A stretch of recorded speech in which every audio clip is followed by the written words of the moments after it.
Council members, please take your seats.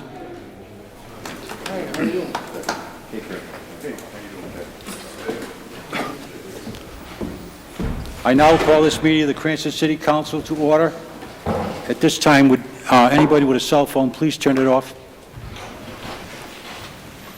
Will the clerk please take the roll? Here.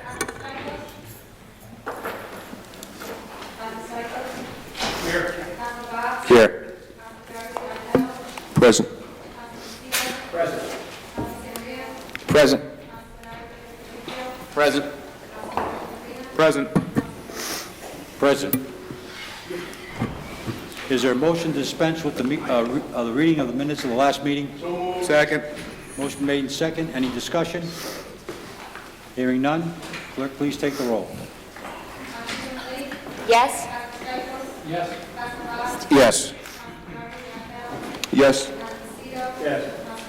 Yes. Yes. Yes. Yes. Will everyone please stand and join me in the Pledge of Allegiance? I pledge allegiance to the flag of the United States of America and to the republic for which it stands, one nation, under God, indivisible, with liberty and justice for all.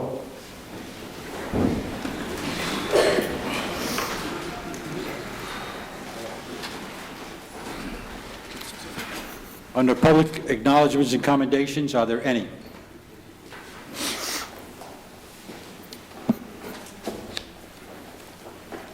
Moving forward, public hearings. First, there will be a presentation by the Cranston Police Department, followed by members of the public who would like to speak on any docketed item. Please limit your speaking time to 4 minutes. Thank you, Mr. President. My name is Lieutenant Vincent McIntyre, Cranston Police Department Office of Professional Standards.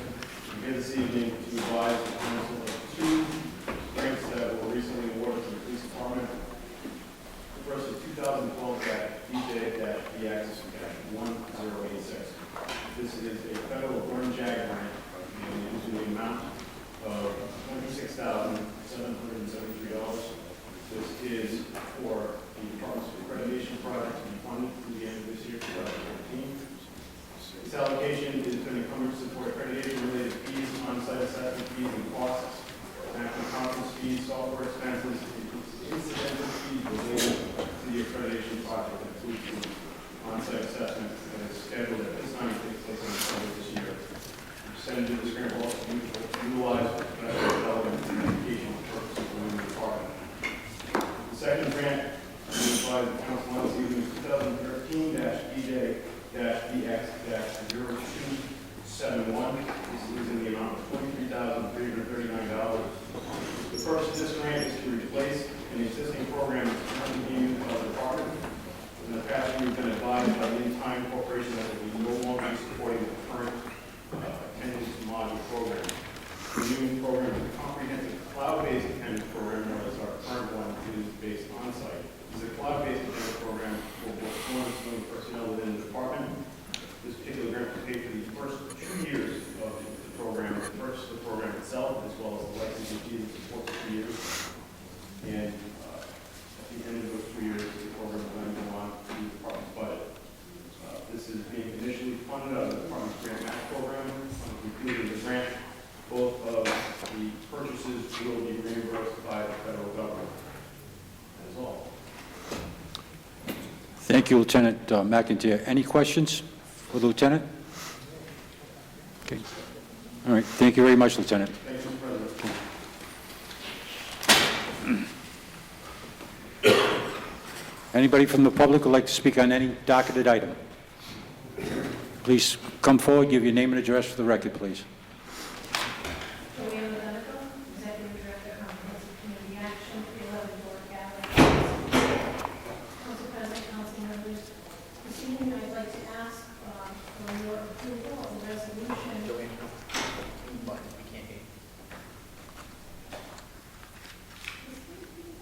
Did it light up? I'm sorry. I'm very limited. a resolution which would go to the General Assembly, which would state that CCAP is exempt from property tax on all of our properties along with our successors. Currently, the legislation is a little has some ambiguity to it. It talks about charitable organizations and churches and that type of thing, so we'd just like to finalize it. Any questions for Mrs. McGonigal? One question, Mrs. McGonigal. Who's going to sponsor this in the General Assembly or the State Senate? Well, I did have people in mind, and that kind of changed in the last couple of days, so I think we're going to go with Senator Gallo and and on the House side, we were going to go with Representative Mattiello, but I'm not quite sure. If you have any suggestions, I would definitely love to hear them. Okay. If anybody has any suggestions as far as a state representative for Mrs. McGonigal, please get in touch with her. Mattiello seems like the right choice right now. I'm not Okay. sure how to go with that. Thank you very much, Mrs. McGonigal. Thank you. Anybody else from the public that can speak on any docketed item? Hearing none, I close the public hearing section of this meeting. A resolution urging the members of the Rhode Island General Assembly to introduce and pass legislation exempting the real and personal property of the Comprehensive Community Action Program from taxation. Sponsored by Council President Lanny, and Mrs. McGonigal just spoke on it. Motion to approve. Second. Motion been made to approve, and there's a second. Any discussion on this motion, on this resolution? Hearing none?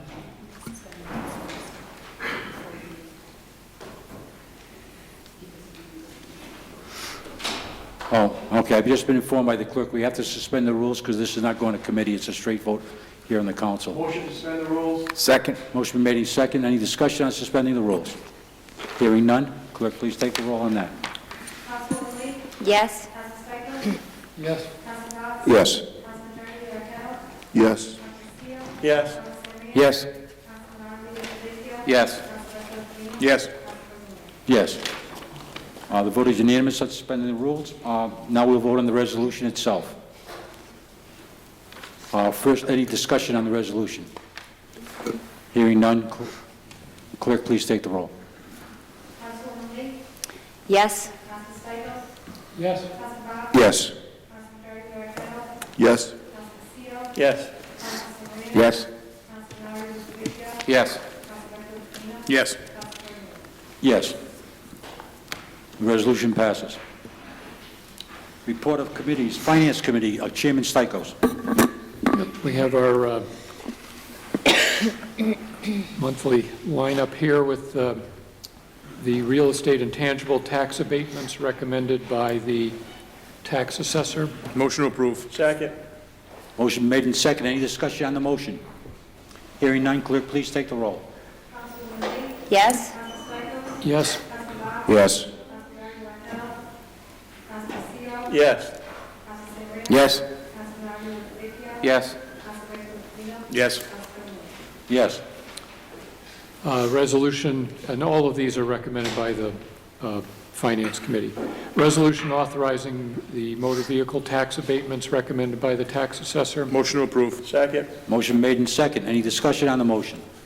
Hearing none, clerk, please take the roll. Councilwoman Lee? Yes. Council Stieglus? Yes. Council Bob? Yes. Council Attorney Raquel? Council Steele? Yes. Council Serena? Yes. Council Marley Fabrizio? Yes. Council President? Yes. Council President? Yes. And there are tax waivers for the interest on back taxes, the approvals recommended by the city treasurer. Motion to approve. Second. Motion been made and second. Any discussion on the motion? Hearing none, clerk, please take the roll. Councilwoman Lee? Yes. Council Stieglus? Yes. Council Bob? Yes. Council Raquel? Council Steele? Yes. Council Serena? Yes. Council Marley Fabrizio? Yes. Council President? Yes. Yes. And then the waiver denials are recommended to deny by the city treasurer. Motion to approve the denials? Second. Motion made and second. Any discussion? Hearing none, clerk, please take the roll. Councilwoman Lee? Yes. Council Stieglus? Yes. Council Bob? Yes. Council Yes. Yes. Yes. Yes. Yes. And then there's a resolution asking members of the General Assembly to introduce a bond issue, $1.8 million for the city's libraries. So this would ask the General Assembly to approve it, and then if it was approved by the General Assembly, it would go on the ballot, and if it was approved by the voters, then the city would have the authorization to borrow $1.8 million for various library improvements, and whether that money was actually borrowed or not would be determined by the mayor in his capital budget and then the council in approving the capital budget. Motion to approve? Motion made in second. Under discussion, Mr. Strom, Finance Director. Thank you, Council President. In committee, we had a discussion that we thought we possibly could use some money that was designated for the Arlington Library from another bond of about $600,000. I got an email from our bond counsel, and she discloses that, yes, in fact, we could use $600,000, that the language does not require that any money be spent on the Arlington Library, but rather it limits the amount that it can be spent on the Arlington to $600,000, but it doesn't specify that 600 of the 900 that was in the original authorization has to be spent directly to the Arlington Library. So I would say that the council could reduce the $1.8 million resolution to borrow down to $1.2 million. Under discussion, Chairman Stichels. Is that what you're recommending, or do you think it would be kind of cleaner if we just wrote off the $600,000 authority and went for the 1.8? In my opinion, I think that when you go to the taxpayers, if you don't need an extra $600,000, it's my opinion that you should reduce it to 1.2. Because as you know, there'll be other things on the ballot this year as well. Councilman Cito. Yes, Council President, through the chair, we have the head of the library here. I don't know what he thinks about that, if we were to do that, or if those monies are designated for something else that we don't know about. Mr. President, the library has no objection if the bonding agents say that that $600,000 from previous approvals can be used for other projects. We have no objection to lowering the resolution to $1.2 million. All right, thank you. Could you give your name and address for the record also? Library Director Ed Garsha, 67 Calaman Road, Cranston, Rhode Island. Councilman Cito. I'd like to amend the resolution authorizing $1.2 million as opposed to $1.8 million as an amendment. Second. Motion to amend to $1.2 million, and there's a second. Any discussion on the motion? Hearing none, clerk, please take the roll. Councilwoman Lee? Yes. Council Stichels? Yes. Council Box? Yes. Council Jerry Raphael? Yes. Council Seato? Yes. Council Correa? Yes. Council Vecchio? Yes. Council Carino? Yes, that was on the amendment. Now we have to vote on the resolution itself. Councilwoman Lee? Yes. Council Stichels? Yes. Council Box? Yes. Council Jerry Raphael? Yes. Council Seato? Yes. Council Correa? Yes. Council Vecchio? Yes. Council Carino? Yes. Council Correa? Yes. Okay, the next item recommended by the Finance Committee is another request for the General Assembly to put a bond issue on the ballot for this November, and this is a $15 million general repair and renovation bond for the city schools. I believe the language does not state any particular school. It's to do a wide variety of primarily safety improvements. But I think Mr. Balducci is here somewhere. Yep, and Mr. Votto, so if there are questions about it, I think they would be best directed to them. Motion to approve? Motion is made to approve. Is there a second? Second. Under discussion. Any discussion on this motion? Go ahead. Councilman Stichels.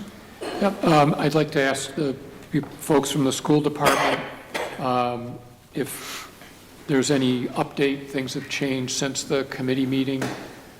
There was a little bit of, I guess, reports were still being drafted, and if you could summarize that. Raymond Votto, Chief Operating Officer for the Cranston Public Schools, 8 Valley View Circle. Since the last time, I think you all would have received from us an updated report that was produced by our architect, Mark Sakosha. But we're still on target to take the $15 million and to apply it to safety concerns that we have in our schools. An array of them obviously have to do with fire and then codes that we have to meet. We did meet with the chiefs of the fire department over the last couple of weeks and had a very productive meeting with them and outlined our needs and to address some of the concerns we had regarding our variances. So I think we all seem to agree when we left that meeting that we would need this money and we would to approach our schools to make them safer. Councilman Farina. Thank you, President. I know last time we met in the Finance Committee meeting, we talked about, fire violations, that the stairs needed to be 2 hours and the windows needed to be 2 hours. And, being a layman, I don't, to me that doesn't mean a lot. So I see the chief is in the audience. I don't know, Council President, if you'll allow the chief to, make a statement on how he Certainly, if the feels. chief would like to make a statement concerning the schools, I have no problem with that whatsoever. Thank you. Bill McKenna, Fire Chief, 67 Elton Circle. The schools are safe. In this whole report, the number that comes up is $4.9 million for safety issues within the school as they pertain to the fire department. Not only is it fire that's involved here, but it's also asbestos removal, general repairs within the building that fall within the 4.9. Of that 4.9, approximately $1.7 million is for sprinklers that don't exist in the schools as we speak. Those sprinklers are not required in the school. In discussion with the State Fire Marshal's office and our own Fire Marshal's office, and the marshal who at that particular time inspected the schools. The second item that comes up is an AV item that we are having a little bit of problem figuring out exactly where we fit in. It deals with alarms within the schoolrooms themselves, the audiovisual alarms, the horns, and the strobes that we have in this particular room. Part of that comes up to about $526,000. That particular item is not required in our existing buildings. The third item that comes up are construction items within the buildings, widening of staircases, and other items. These have been passed, or there's been variances taken out so that these particular items need not be replaced, or hardship within the buildings themselves. They've existed since the buildings were built many years ago. So those numbers coming back or taken off the total sum of money come down to approximately $2 million, slightly over $2 million in deficiencies within the building. We noted this year in our inspections are done in June. A marshal goes out and inspects every school building. The unfortunate part in June and July is that the schools themselves are being cleaned and repaired. So when a primary or preliminary investigation is done in June and July, that same marshal goes back out in September and checks up on those items that he may have discovered and make sure that everything is in place. The one item that was found this year were deficiencies in doors, transoms, and some of our hallways within the schools. That number, according to the report, comes back at $469,000. We had spoken with representatives from the school department, school building officials, and we're working on a plan for this particular year going forward that these things would be repaired or they would be cited. Those are the major deficiencies within the school. All that being said, we look at the $469,000 as our primary concern. Again, the sprinklers were not required. The AV is not required because of active alarm systems within the school. and the construction problems that were hardship at that point in time.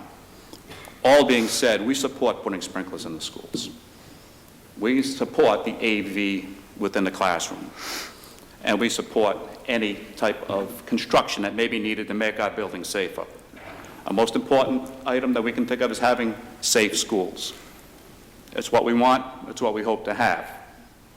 So, out of this report, we did not miss $15 million in deficiencies in the school. The high number was 4.9.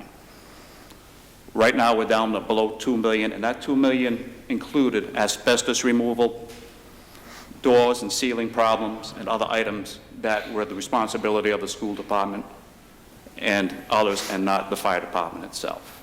It's okay. Thank you for giving me the opportunity to speak to that. Councilman Farina. I do have one follow-up to the chief through the chair. I know at the Finance Committee meeting, the school department had said that basically they were issued occupancy permits or, what's the word, variances, so that there were variances in place so the schools were not out of code. So all the things that they had noted that were safety violations that you'd mentioned. Correct. Do not put them out of code. Do not put them out of code. Thank you. Correct. Council Chairman Stichels. Another thing that came up at the committee meeting was that I guess several years ago, there were agreements on variances on different buildings. And what the school department said, and I hope if I get this wrong, and someone corrects me, but what the school department said was that the variances were variances from the code, and that the school department agreed to do certain things to address those problems that weren't exactly what the code called for, but they were accommodations that would solve the problem. And that subsequent to those agreements on those variances, the school department did not make the changes that they promised to make, and that the fire marshal did not catch the fact that the school department did not make those changes. First question is, do you agree that's in general what happened? Is that your understanding? The particular report you're speaking to was, I believe, from 2005, 2006. The marshal that was inspecting the schools at that time had submitted for variance on those schools, most of them being schools that required sprinklers or another type of amenity that would take the place of sprinklers within a school. The sprinklers in all the buildings were put in place. Those few items that were not put in place became the responsibility of the school department to put in place. That particular marshal has retired. So from the time of his retirement on, those have not been put in place. They have to be put in place as part of this particular. Do you think that there's obviously then the fire department did not catch the fact that the variances were not corrected as the school department promised to, correct? How have any measures been taken so that in the future, if there is a variance granted on any building and then the marshal retires, that's caught down the road and somebody is there from the fire department to say to the school department, hey guys, you promised to do this and you haven't done it yet? Are there measures in place? Yes, to handle it going forward. To what? Handle that going forward, correct. What are those measures? Simply that there will be a change or a passing down of all information. Files are being kept on those particular items. The variance itself, the report that came out from the state, is the property of responsibility of the school department and not the fire department. They apply for it. We help them apply for it.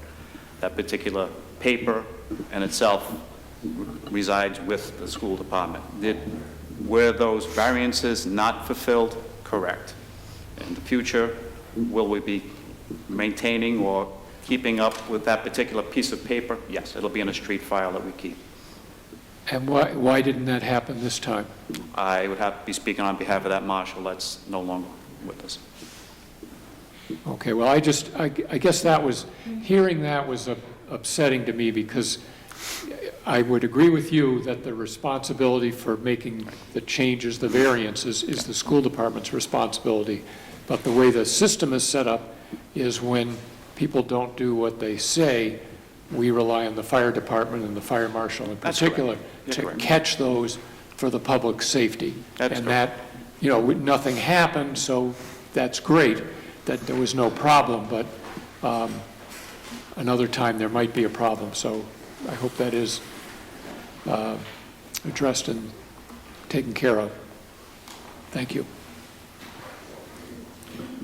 Any other, Councilman Aceto? Yeah, to Director Votto.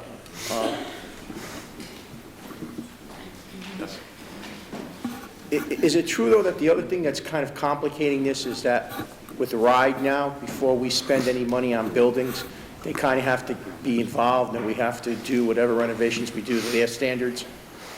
Well, yes, I mean, I would say it's complicated. They put in a system in place that we were required to do, and obviously an extensive study of all our buildings, which is, quite frankly, has been helpful, so that before, and we submit that to RIDE, as well as the need for the life safety issue. So we kind of segregated. We showed them what our total need is, and then we also have to show what we want to use the bond for. I respect the chief's viewpoint, and I think that he was probably on target on many of the things, but more importantly, our architect pointed things out to us that we believe need to be corrected to make our schools safer. I'm not saying they're unsafe now, as the chief said, but I think we'd go a long way, as he stated, to make our schools safer for our kids. And that's our number one priority. And yes, Mr. Stikos, it was the school department's responsibility to address those variances. Those variances were done in conjunction with the former fire marshal. So he was aware of it. Of course, he's gone now. And of course, our area in Planton was aware of it as well. So RIDE has to sign off on a lot of this. Yeah, our application is due at the end of the week, Right. and we need local approval. Local approval both being on the school committee side and the city council side, with the mayor's signature on it, and then he will then go to, if they go to the Board of Education, they need to approve it, and once they approve it, it goes to the General Assembly for enabling legislation. Thank you. You're welcome.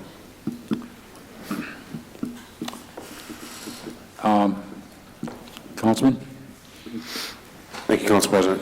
For Chief McKenna, I just have a couple of questions. I just took two random things. Life safety observation section of this report, which I think is the immediate needs that they're bonding out for.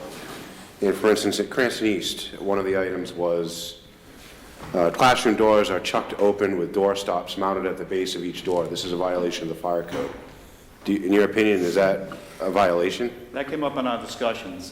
There is a blanket variance that was granted through the city of Warwick for just that particular purpose. They had schools in the city of Warwick, as we do in Cranston, that in the summertime heated up just due to the outside temperature and within the building itself. And they had a blanket variance that was granted to them that allowed them to chock the doors. So by variance within the state, a state variance within the fire code, they can have those chocks on the door. There was discussion as to whether or not a step-down chock or a regular wooden chock was the proper item.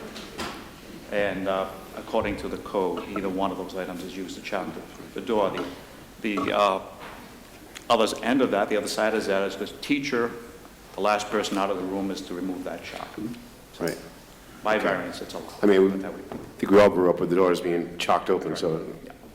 The other question is, there are rooms in the west stairwell, 2 toilet rooms and a teacher lounge. Is that also something that should be immediately corrected, that these rooms can't exist in a stairwell? That was another topic of discussion that we had, and that's part of the items that we still support within the monies that we mentioned. That was granted through a variance as a hardship to the city, that to remove those particular rooms would be a hardship to the city, so that was a variance granted by the prior marshal. Yeah, I mean, that's a hardship. I would consider $100,000 to remove a couple rooms. I mean, it does seem like a hardship, so. Yeah. All right, thank you. Yep. Majority Leader Favecchio, Minority Leader Favecchio. Thank you, Council President. Director Votto, a couple of quick questions. The fire marshal is saying there's about $2 million in actually necessary code issues that he wants to address. What are the other monies going to be used for? Are they all safety issues, or are there cosmetic issues? In our estimation, they're all health and safety issues, yes. Priority ones. So we talk about stairwells at Cranston West. If you look at Cranston West, the way it was built, and it was built many years ago, and granted, you can give a hardship, I guess, variance, if we're willing to take that chance. The stairwells, if you're familiar with Cranston West, from the top floor feed into another. As they come down, they don't go outside. They actually fill into another corridor that then you have to find your way out. So these are the things that we really want to address, and I can't emphasize it anymore, Councilman. The chief can talk about variances, and I think we and he are on the same page. We want to make our buildings safer. These were pointed out to us. We have a report. I think we have a fiduciary responsibility to our students and our taxpayers to make sure our kids are safe. And it's pointed out that they could be, quite frankly, an issue at some point. Now, are there any other issues that you're resolving that are not related to safety issues? I think the chief mentioned we're looking at asbestos. We were looking at window, issues that we need to replace. But RIDE has been pretty particular. Rhode Department of Education has been pretty particular in a sense that, as you understand, right now there's a moratorium up until June 30th, and they still haven't made a definite decision on whether they're going to remove the moratorium. But there's a moratorium on bonding issues for schools. You can only bond monies and get approval for bonded money for health and safety issues. So for things that we would like to do, like new roofs and maybe windows that need to be repaired for energy purposes, we are not allowed to do currently under the moratorium. So we're trying to address our safety and needs. If I may, just one more question. Didn't we do windows, or didn't we appropriate some money for windows a few years ago? There's a bond that you appropriated for middle school. It's happened to be Park View. And so what we're trying to do now, that was approximately $400,000. This year, we're going to do the asbestos, and also at that same time, you appropriated money for asbestos removal in the corridors of both Bain and Parkview. Our goal is to do the floors this summer, because we have the money. And the following summer, we hope to do the windows at Parkview. Now, the Parkview windows, quite honestly, are a health and safety issue because they're falling out of the window. The windows are actually falling out of the building in some cases, and they have to be nailed shut. So Rhode Island Department of Education has asked us to give them that information, the plans, the specs, roll it up, and they're willing to consider it a health and safety issue, even though that money has already been appropriated by the city. Because it was appropriated, because the bond was many years ago, the housing aid, which is 52%, expired.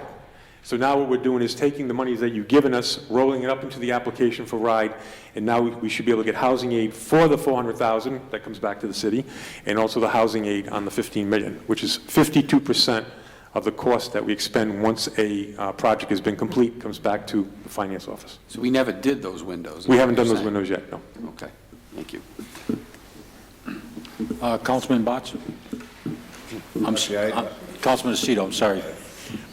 Yeah, through the chair. Ray, to Councilman Favecchio, we were working on that as we talked, because we had an architect come back, go out, get the specifications. We actually were almost in the process of purchasing the windows pretty soon, like within the next 90 days, and then this all came up, so that's putting a little bit of a delay on that. So I don't know at the next school buildings meeting, Councilman St. Marie and I will be there, and we'll just see if there are monies where we can still, follow the process and move along with that. So that process was already in place, probably starting in January of this year. Just to follow up, it really delayed the installation of the windows because RIDE now has to review it. And Councilman, if you wait till they approve, it'll be May before the Board of Education. It's too late to put an RFP out, have it done by the time school opens in late August. Council Vice President Farina. Thank you, Council President. This came up in the Finance Committee meeting. I think it's important to let the general public know that Mr. Votto brought this up, that there is reimbursement for half of this money. So if we bond for 15 and we spend, I think it's $7.5 in the first 5 years, yes, we would get a credit from the state of $7.5 million. So 15 becomes 7.5. So in essence, Exactly. they're floating us half the money to do these repairs. Yes. Thank you. Councilman Botts. Thank you, Council President. I just want to be clear, the staircase I was referring to is the Cranston East No, I side. understand that. But I have 3 children that are in the Cranston school system, one at Parkview and 2 at East. So I would never want to have my kids attend a school that is unsafe, but it seems like we're getting 2 different views here, because I hear Chief McKenna say that none of the schools are unsafe, that the children are currently safe attending schools.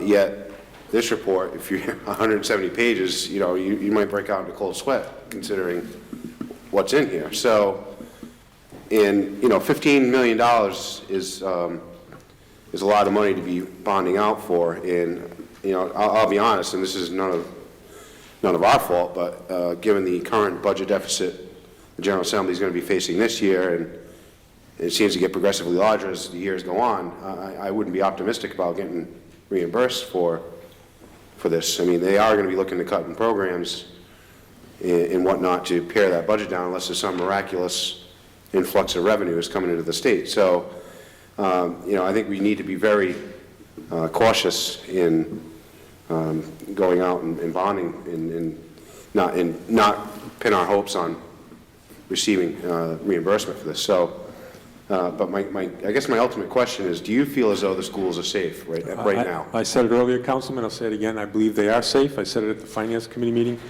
I'm saying to you, we want to make them safer for your kids and my grandchild and everybody sitting around the table who have kids in this district.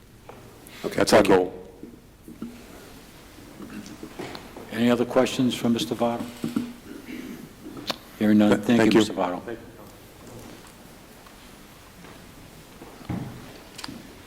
I have one question for Mr. Strom.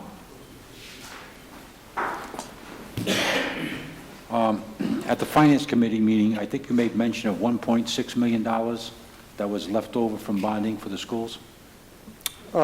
Actually, Council President, it was $1,375,000. 1.375? Yes. All right. That money is still available for the schools in addition to this $15 million bond? That is correct. If the $15 million bond is going to cover all the repairs, what are we going to do with the 1.375? Well, we had a discussion this week, Mr. Votto, myself, and Mr. Balducci. They targeted, excuse me one second. Well, while he's looking for that, Council President, we had a discussion with the fire department. We still have the variances that were not complied with for those 4 or 5 years that was raised earlier. We felt, and the Chief can get up and correct me if I'm wrong, we felt it would be prudent on our part to address those variances as soon as possible by using the $1.3 million. And we had a discussion with Mr. Strom regarding that, and I guess he can explain the outcome. Yeah, the discussion was that we would eliminate all fire code violations for Oak Lawn Elementary, Edgewood Highlands, Arlington, and Cranston High School West, the E building. And by doing that, that would give them some type of like moratorium for when we bonded for the 15 to do those other projects. So that money is available, and we can get started on that, you know. And also, Council President, the $15 million had nothing to do with addressing the variances. This was, we would have had to take the money from it, but this money here now is something that we think we can, you recall now, the $15 million won't, if the voters approve it in November, the $15 million won't probably be, or a portion of that money will not be available to us until the following summer. So this kind of satisfies our need and our desire to eliminate the variances. And both the fire department and the district, the school district, agreed to that. I just wanted to make it clear to everybody that we have money available for emergency repairs. Okay. Any other questions? Councilman, Majority Leader Arquette. Thank you, Council President. I just want to make it clear from Director Strom that if the school department spends a certain percentage of this bond at a certain time, we will get reimbursed from the state of Rhode Island. Is that correct? A portion of it? We will, Just clarify that for the We public. will get reimbursed 52% from the state of Rhode Island. Is there That's a school time housing frame aid. on how much money you have to spend at a certain duration? The projects have to be completed. I believe the application of the completed projects go in around July or August, and then we get reimbursed twice a year, in October, and then again we get reimbursed in April. So if the council approves the bond to be put on the ballot in November, and the citizens approve this bond, there's a potential that 52% of this money will be returned from the state to the city general fund. Is that correct? That's correct, after the completion of the projects. Okay, thank you for clarifying that, Director Strong. I'm glad to see that my colleague from Ward 2 is concerned about the fiscal note on this bond when he rarely questions a labor contract. He voted for every labor contract. But I'm glad you're beginning to see the light, Councilman.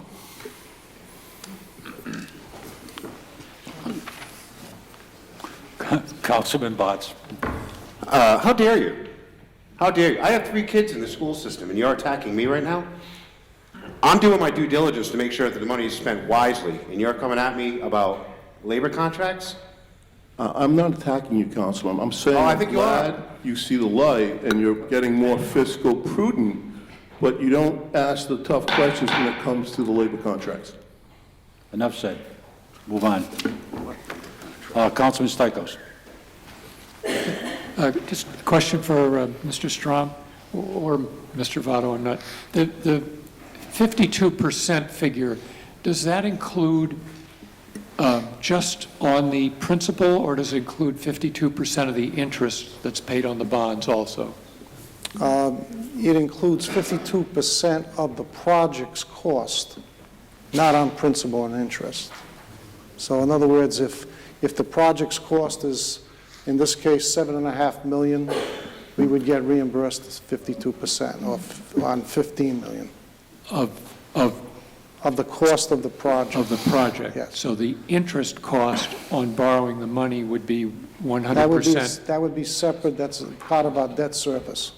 Okay, so it's 50% of the project, and then the city pays 100% of the interest. Okay, thank you.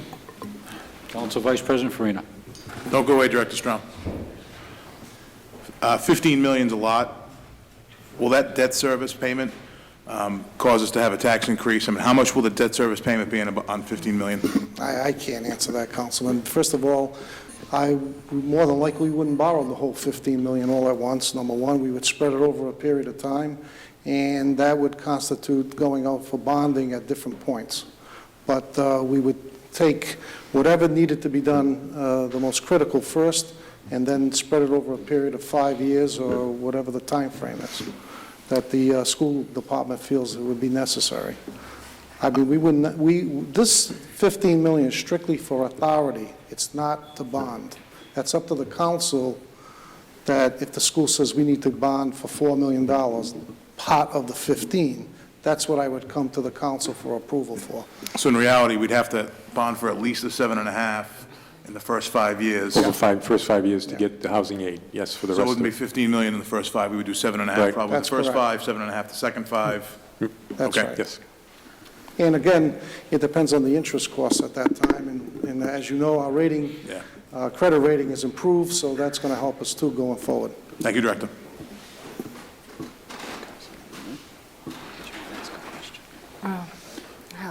Any other questions? Mary?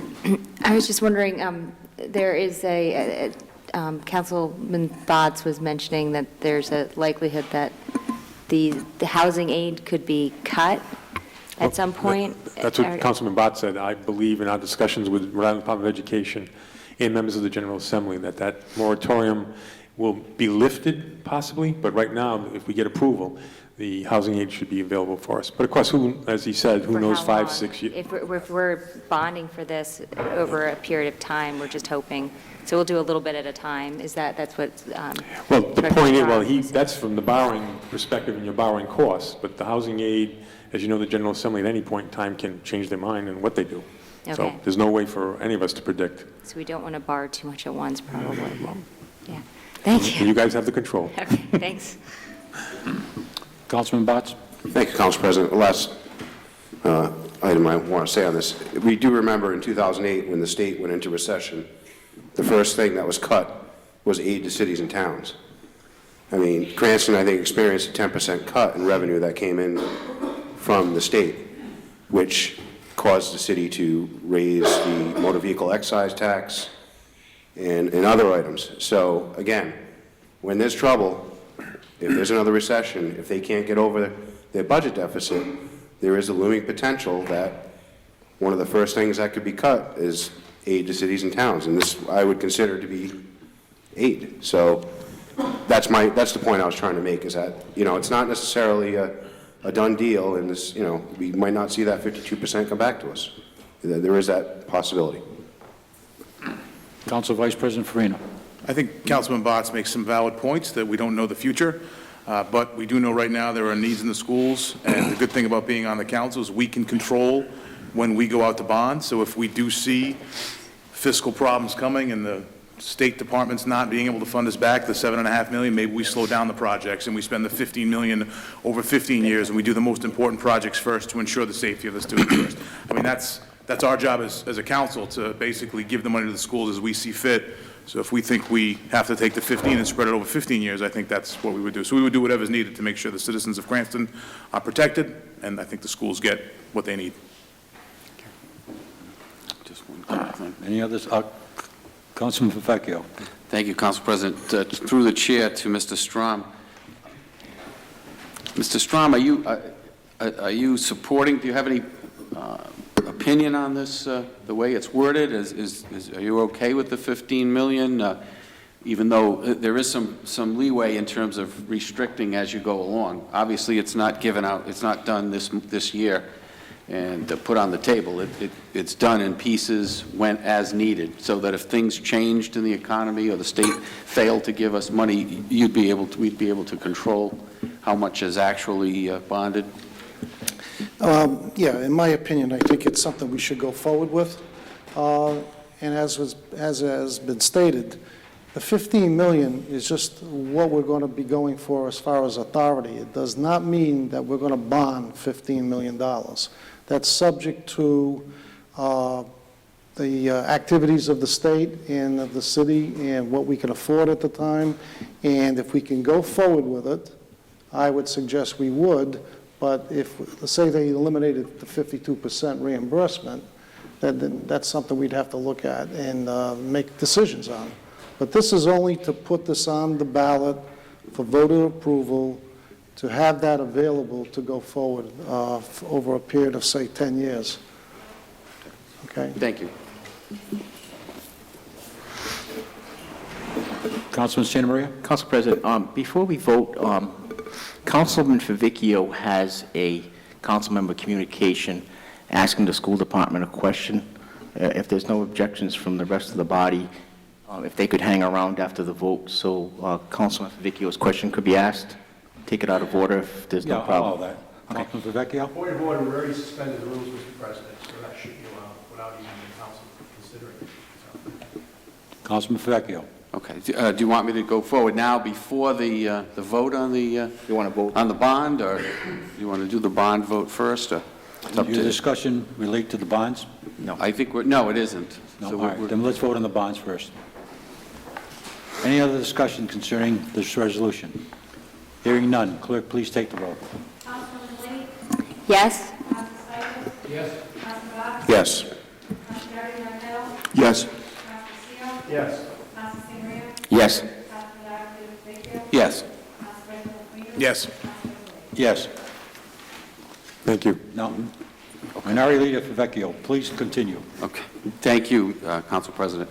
I had put it on the agenda, communication that I sent with regard to, I guess, an informal subcommittee that we had with regard to transportation costs. And I had mentioned in my letter that we hadn't received information on this, so I think I'll just to set the record straight and also at least advise everyone what has transpired on this.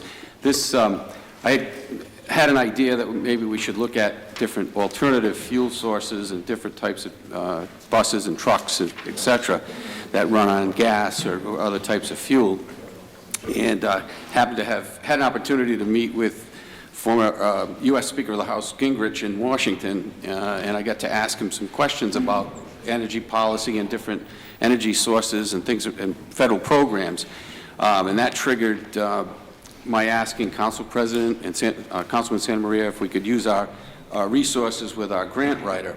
Mr. Filarski, who's here, set up a couple of meetings. We had set up a meeting in January 10, and the school department was invited. I know that there were some issues, health issues at the time. Subsequent to that meeting, on January 15, Mr. Filarski made a request for quite a bit of data about the fleet, the bus fleet, as well as two other departments on their fleets. And I was getting frustrated because it was last week when I wrote this letter, we had, as of yet in March, had not received any of the information. It was 63 days later. We had received nothing.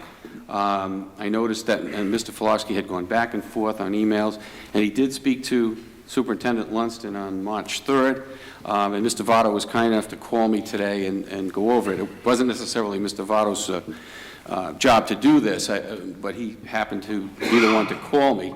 But I was frustrated because we had these bond issues come up, and they needed quick attention, and here we were waiting since the middle of January for information which could help us to analyze the program. I also learned that Mr. Strom had also been looking into the propane buses, which is kind of what we all had agreed, maybe the best type of program that you could use. Biodiesel was it has been used, but very expensive, and it really was the only technology that you could look at. We had, through Mr. Filarski, who is here to answer any questions, we had asked someone from University of Rhode Island who was involved with the Clean Energy Coalition, Ocean State Clean Energy Coalition. We had someone from industry, Council President and I attended, as did the administration. So we've been trying to work on this, and I was just frustrated by the lack of cooperation that we received.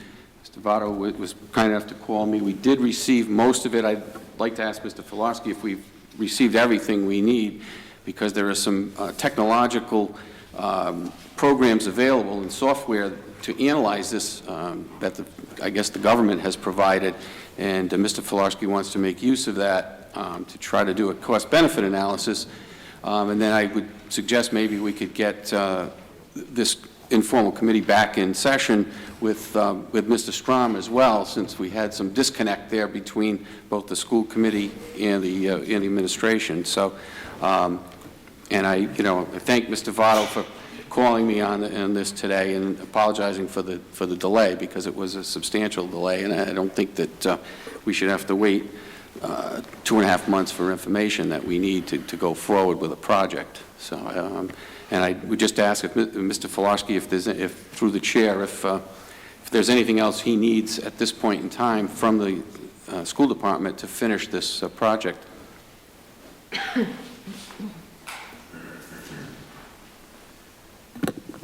Councilman, as far as I know, there isn't. I asked Wendy Luck, who's the coordinator for Ocean State Clean Cities down at University of Rhode Island, who handles all the alternate fuels for fleet transportation, if there is any other information that is needed. And she didn't respond to me this afternoon, but from what I know, there isn't.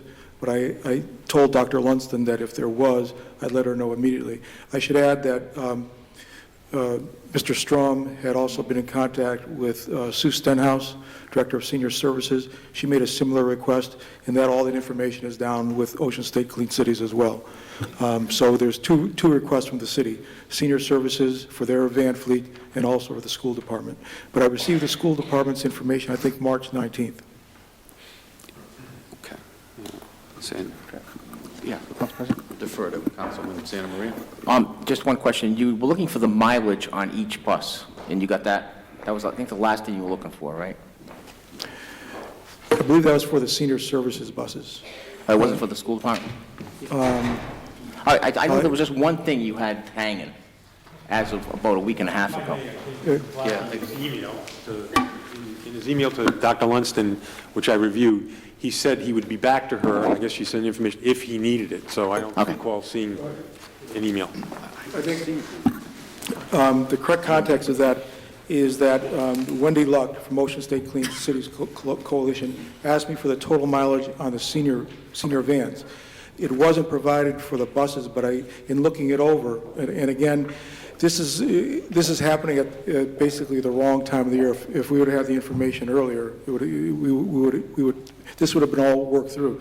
But the age of the school buses, from what I looked at, is that Wendy just plugged them in as being over a certain age, whereas with the senior services van, they were newer, so she needed that age factor in there.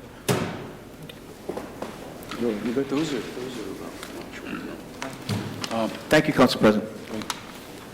Majority Leader Arkell. Thank you, President Lanny. Through the chair to Mr. Votto, where I'd like to ask a couple questions. Mr. Votto, how many grant writers does the school department have at its disposal? Well, we don't have full-time grant writers.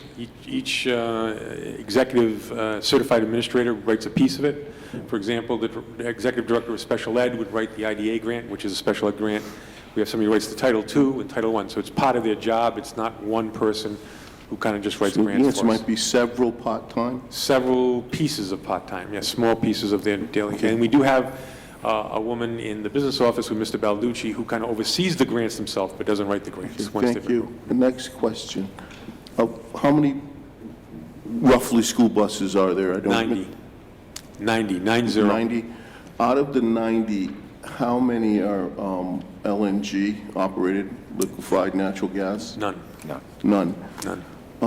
Could your grant writers please find out if there's any federal grant money to purchase a prototype LNG bus? I'm sure they're out there. RIPTR's done it, and other school communities have done this, so I think you should direct those part-time grant writers in that direction. Thank you, Council President.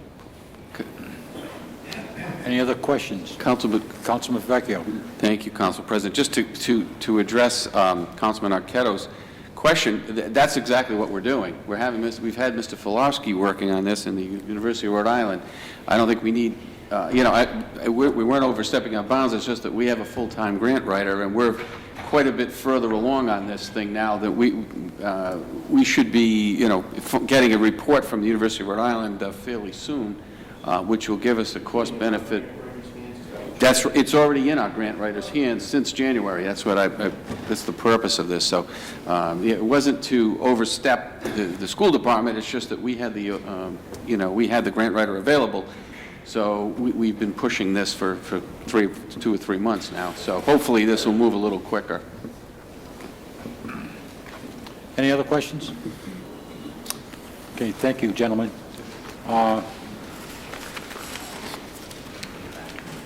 Moving on to Claims Committee. Claims. Chairwoman Lee. Let me just pull that up.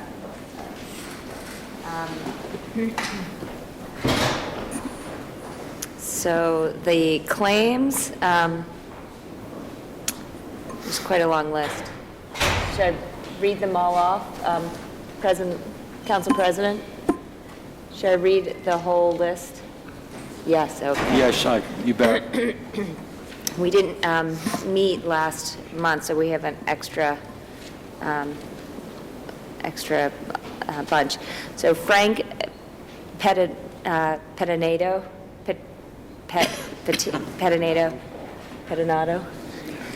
for property damage, February 12th. Deborah Badesseri. Oh, man. Oh, that's new. Oh, sorry. I'm on the wrong spot. Sorry. Thank you. The report of settled claims is George Shopek for $1,760.86 for property damage. Joseph A. Tarochi, $109.43 for property damage. Corey Capriccio, thank you, $50 for mailbox. James Cafone, $50 for mailbox. Rafael Rodriguez, $192.48 for property damage. And that is it. Sorry for the confusion. I'm on the wrong place in the, on Thank the you. website, so. No action is needed on this. Public hearings. Any member of the public like to speak on any undocketed item? Please come forward, give your name and address for the record.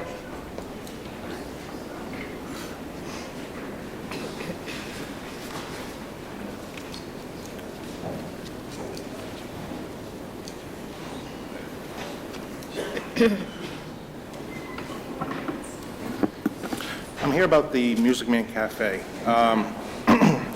We opened about 3 weeks ago. Little green.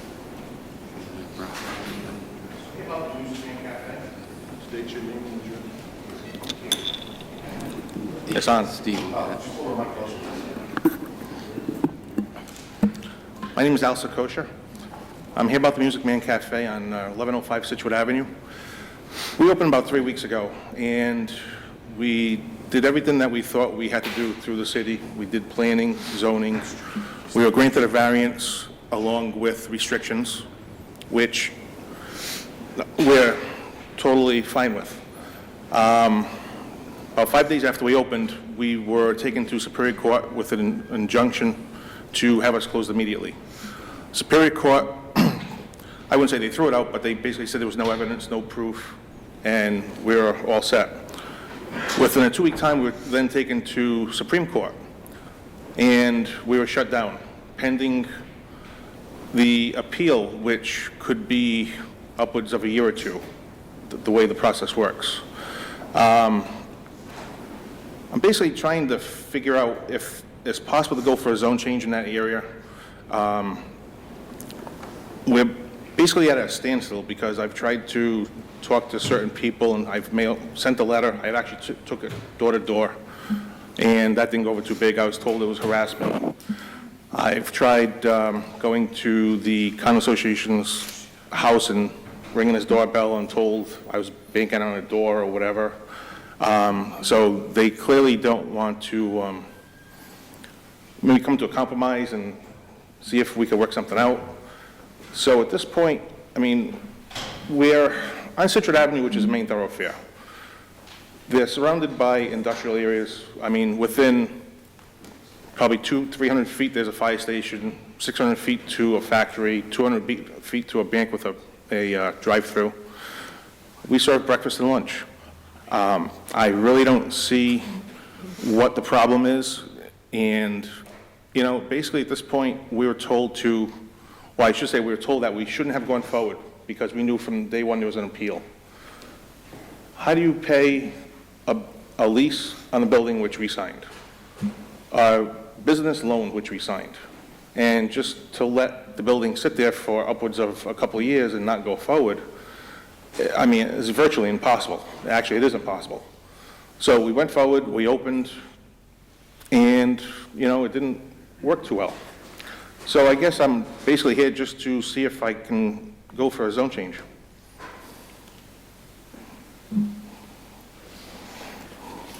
Anybody? I'll ask the solicitors to comment on this.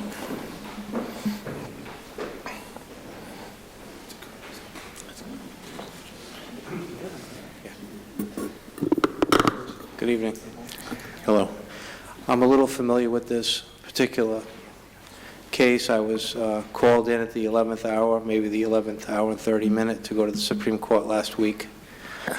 I think tonight would be improper to get a zone change. It would have to be advertised before the council, and if you made application to the council would be in its right to consider a zone change for that particular area.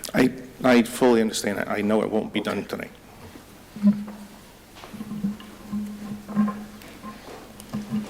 Questions?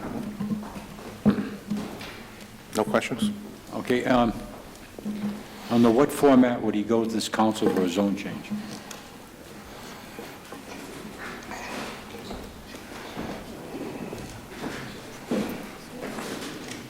The landowner would have to file a petition and an accompanying ordinance to be presented to the city council. It would be introduced at the next full meeting and be advertised at that point. And what kind of a time frame? 3, 4 months, 5 months, a year? I mean, once introduced, it would then get sent to committee for hearing and then forwarded to the full council automatically, according to the rules. And at that point in time, the council would be free to vote on it. I'm not promising that they would, or they may continue on their own. Okay. But it would be in order for voting. Whether or not that would happen or not depends on the council. Okay. Councilman Stichels? I could be wrong on this, but doesn't a zone change require 2 postings or multiple? It has to be advertised 3 consecutive weeks. If it were introduced the end of April, depending, I was just checking the calendar, it would either be heard, could be heard in May if there were enough weeks to advertise it before the committee, or it would be heard in June and then go to the June council. So in terms of the time frame, the latest date, it would be before the council. If it were introduced at the April meeting, would be the June council meeting, possibly the May council meeting, depending on the weeks. I mean, the biggest thing here is, you know, everything's about the economy in the state, how bad things are. We opened up, we hired 11 people, and had to get rid of 11 people, some of them before they even got their first check. You know, we're trying to do the best we can with what we have, and, you know, trying to do my best to employ people. We had 14 people working last summer with the ice cream. Without the cafe in the back, it can't make the rent just by selling ice cream, chowder, clam cakes, and I believe it's Doughboys. So without the ice cream, it's not going to work. So there's basically 25 jobs lost in this economy. So I'm doing the best I can to get this going. Councilman Botts? Thank you, Council President. Do you know I don't know if I got the overall reason why they were taking you to court. Is there a reason why they're doing this, or whoever the party is? Yes, it's Crossroads Condominium Project, or Association. We're told that we're detrimental to their health, because of all the traffic on Situate Avenue. We're a nuisance, we're polluting the air. The ice cream's extra rich. Exactly. The traffic, I mean, we're open 4 days or 5 days when we went to court. The traffic up there is just, it's traffic. I mean, I would personally think there's more traffic at night serving ice cream with a bunch of kids running around the parking lot and their families than having 50 people sitting inside having a quiet breakfast or a lunch. Do you know what you're currently zoned as? A80. We were granted a variance. One more thing. If the rules are currently suspended, would we be able to submit new business tonight? No. It doesn't have it wouldn't have a... On a zoning petition, no, because the zoning application has to be signed not only by the applicant, but also by the property owner, so it would not be in order. I did check the calendar. If the zone change application were received and introduced at the April meeting, it would be heard before committee in June, on June 12th, and then be before June 19th, and then be before the full council on June 30th. We wouldn't make the May committee. Thank you.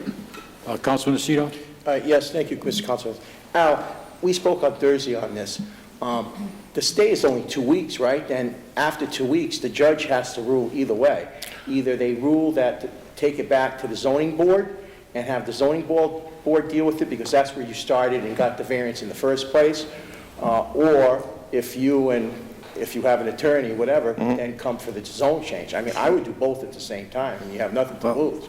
You know, Procedurally, I know I've spoken to other members of this council about the situation, and kind of, we want to help you, but our hands are tied in that. It is in the courts right now, and if you decided to, go for the zone change, then you get, you're right, as you should, going to the council to get the zone change. So, I mean, I can't guarantee it's going to happen. Of course. But at least, you're getting the process through. I mean, I know we had that conversation Thursday, and... Yep. Councilman Santa Maria? Is this kind of open question, but I'd like to ask when is the appeal going to be heard? Now that the Supreme Court has closed you? No, what happened? It goes back to... I was told that April 1st or 2nd, it's, I guess, reviewed by the other Supreme Court judges. And at that point, it could either keep us closed until the appeal's heard, which I was told could be a 1 to 2 year process. So they're not going to send it back to zoning? Not what I was told. Am I wrong on that? Not wrong. Well, what happened was, just let me amplify a couple thoughts together. This area was permissive use to have a farm stand there at one point in time. There was a variance to then sell ice cream, which then was further modified to sell the clam cakes and doughboys and chowder. The zoning board recently granted Al a further variance to have breakfast, at which point in time he had to close at 5 p.m., unlike the ice cream place, which could be open until whenever. The residents behind did not like the variance and took it to Superior Court. The Condominium Association applied for a restraining order in the Superior Court pending the appeal of the zoning board's decision. At that point in time, the Music Man Cafe won the appeal and won the TRO in Superior Court, at which time the Condominium Association took what's called a writ of certiorari to the Supreme Court and appended to that writ a motion for a stay and a restraining order enjoining Mr. Scotia from continuing his business at that location. So what the Supreme Court does from this posture is that it could accept the writ and continue on, or it could send it back to Superior Court for further findings, or it could send it back to Zoning Board for further testimony on issues that they seem to be defective from the transcript. It is a mess.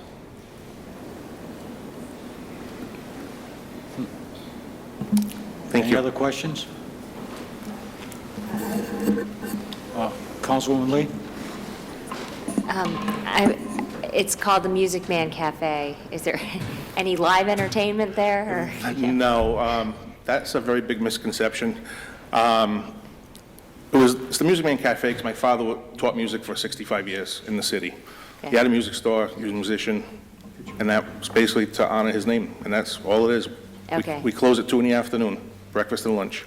And the condo association knows Oh, that it's not a live entertainment sort of. Oh, yes. Okay, great, thank you. Thank you very much.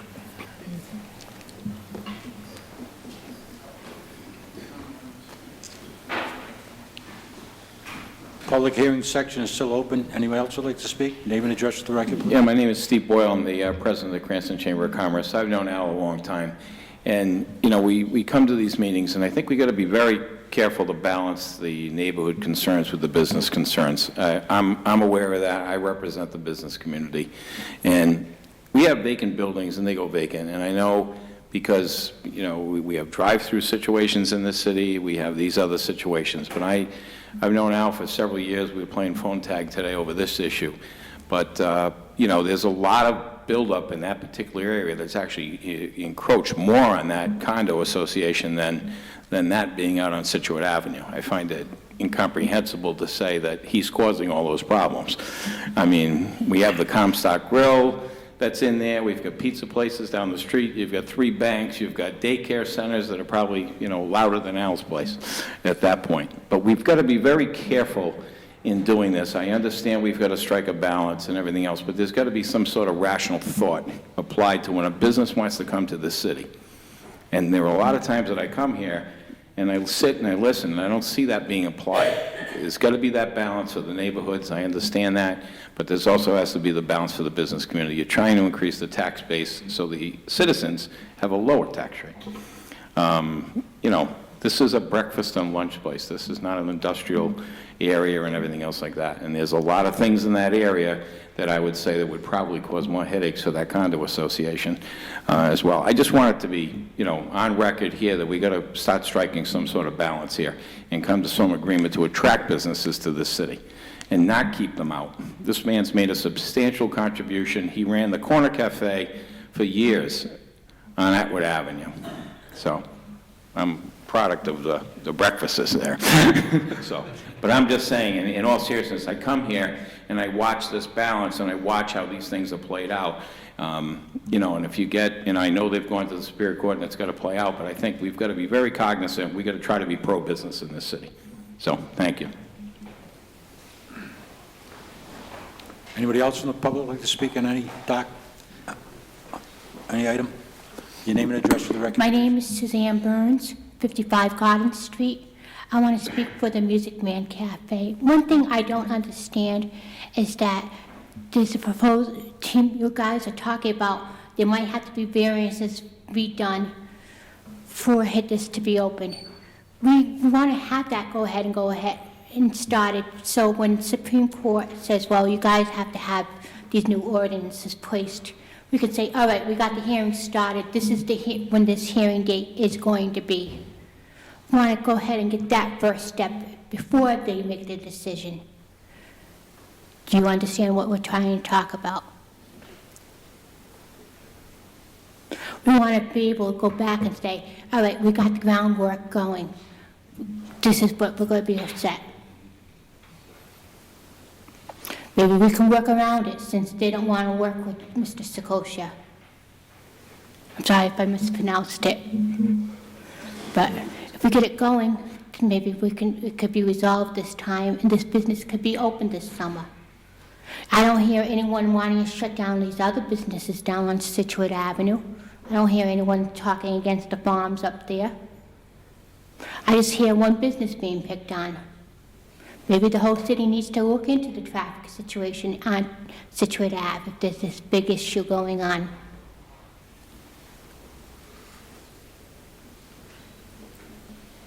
I think that's it.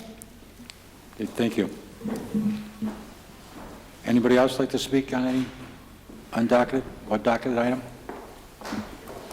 Good evening. My name is Lisa Gargaro, 29 Scoralia Road. I'm about a mile away from the Music Man Cafe. From what I understand, the past businesses for that location were granted permits and variances in order for them to run their coffee shops, their ice cream parlors, and other businesses that have already been established there. A variance was already given in the past for fish and chips, doughboys, and other unhealthy, greasy items.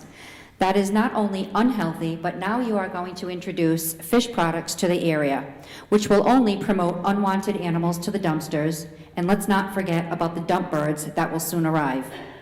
Now, here is a husband and a wife from Cranston who are only trying to make an honest living and open a very small breakfast and lunch establishment. Not only contributing to our area, a great little place for family and friends, but also it gives over 30 people employment, including some of our teenagers who are desperately looking to work and earn some money. He was granted all of the necessary approvals to open, planning, zoning, and fire inspections. I actually watched as the roof of his building was lifted for them to install a piece of equipment. I don't recall anyone at that time objecting, including the condo association or any of the neighbors in our area. I would think that would have been the time for any of the neighbors to object. Not after these people poured their heart and their soul and, of course, their money into this business. Again, from what I understand, the condo association took him to court and they started complaining. And then they took it to Superior Court and Judge Goldberg shut them down. On what grounds would she shut them down? Their argument was that they are, quote, unhappy with a restaurant opening behind them. Who is the judge related to with the condo association? I think this really needs to be looked at further. I am concerned about the grounds as to why she closed them down. What facts were presented? Just hearsay from an association with a lot of money? I even asked a resident that lives there about this issue. She had no idea what was going on. She received no notification of any complaints from her neighbors or from the condo association. A good neighbor would try to resolve these issues before letting it go this far. I believe the condo association said that they are a nuisance. They are open from 7 a.m. to 3 p.m. They said that they are polluting the air. Well, honestly, I know a thing or two about air pollution. I lived years ago in the buffer of the Johnston landfill. I was active in starting the Landfill Action Committee. It was Mr. Garabedian, which I'm sure most of you know, and myself who were responsible for the new Clean Air and Water Monitoring Act that is now implemented for the state of Rhode Island. I can assure you, the smell of bacon and fresh baked muffins is not what's affecting anyone's health in that area. If anything, the foul smell that is coming their way is from the landfill. I lived with sulfur in my home, and my son had toxic poisoning from the landfill. The winds blow from east to west. Maybe that's what they're smelling. I am wondering if the condo association has collected any data and facts to back up their complaints. What about a traffic study? What about a statement from the Cranston Police Department talking about any accidents that they claim have been happening in that area? The only traffic I see every morning is from the pumpkin patch. It is the preschool that is actually behind their condos. And what about the noise coming from the children playing from the daycare? I'm sure that they are bothered by that also. And why is Cranston not helping to establish businesses in our own city?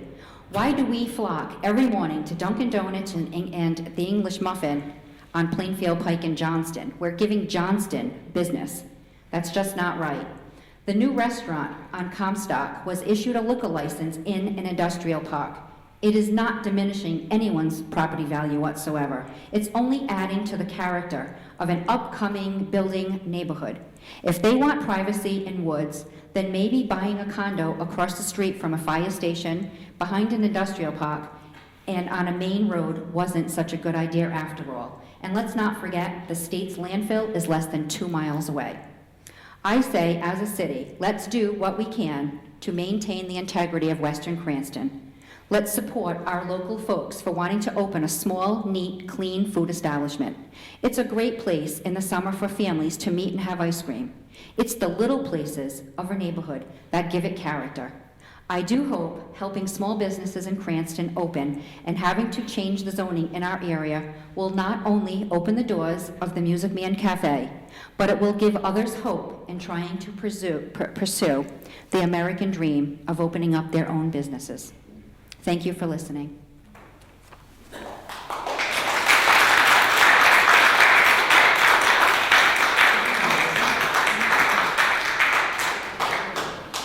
Only have one comment. Well said.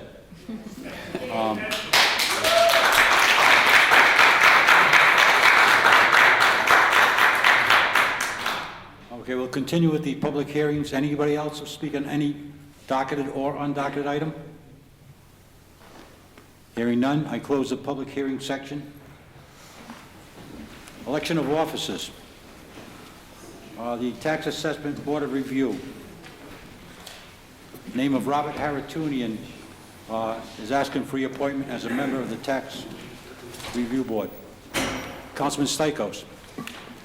I would like to offer an amendment to this to have Mr. Haratunian serve as an alternate and have Gina Howarth, who's currently an alternate, be designated as the third full member of the Tax Assessment Board of Review.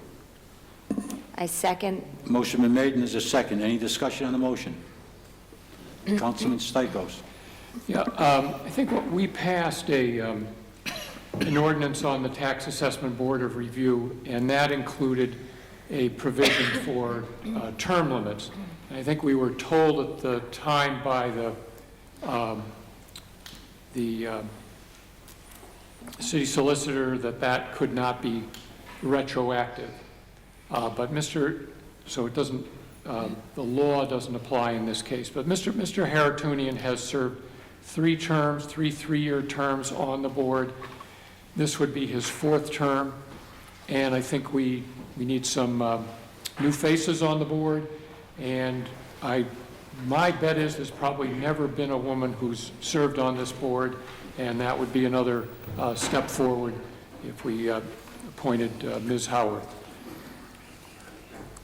Thank you. Okay. Councilman Santa Maria? And thank you, Council President. I'll be supporting Steve's amendment.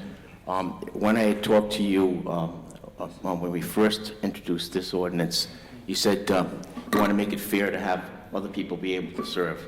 And I think doing this will allow other people to serve. I know a lot of people that want to serve on boards, and I think this is the intent of your ordinance, was to put some new blood on, so I will be supporting the amendment. Councilman Lucido? Can somebody just research the ordinance, either our attorney or the solicitor? Is that what the ordinance does say? Mr. Kirschenbaum, do you have? We had a discussion about this, I think it was last week, and again, and Mr. Councilman Stichels is correct. It can only apply prospectively from the date of the passage going forward. So you can't accrue the time that he served prior to the ordinance. Councilman Lucido? So that would mean that if anybody else is reappointed, then they would be reappointed as an alternate, or it would depend on who or when it's going to, be reappointed here. I'm a little confused. If there's an opening on the board, the zoning right now, and I guess his term expired, aren't we just renewing his term, or do we decide if he's full-time or part-time? That's where the confusion's coming in. Well, I think you would have to total his time on the board as a whole, from the passage of the ordinance forward, and count. So moving forward, anytime we reappoint or appoint somebody on that board, if it's within the term limits or whatever, they become an alternate, or Councilman Santa Maria? Council President, if I may? I don't see a problem with Mr. Haratunian's reappointment to the board as a full member.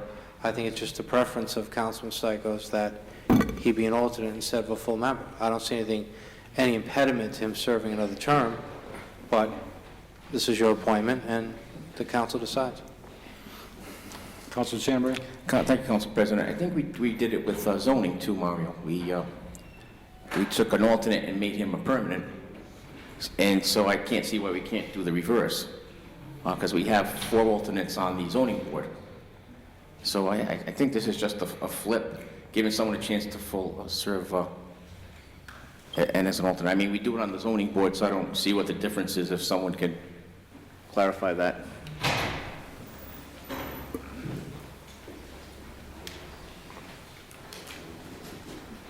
You understand, Councilman Lucido? I don't. Could you restate the question, please? We were looking for the ordinance. What was the question, Richard? The question is basically, we do it now on zoning, so why can't we do it on this board?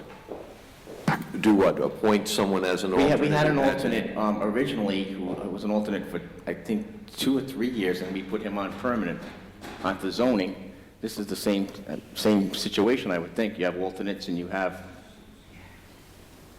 people that serve full-time, so this is just, I don't see what the difference is. Is there any difference? What Councilman Stichels is trying to do, with opposed to what we've done already with the zoning board.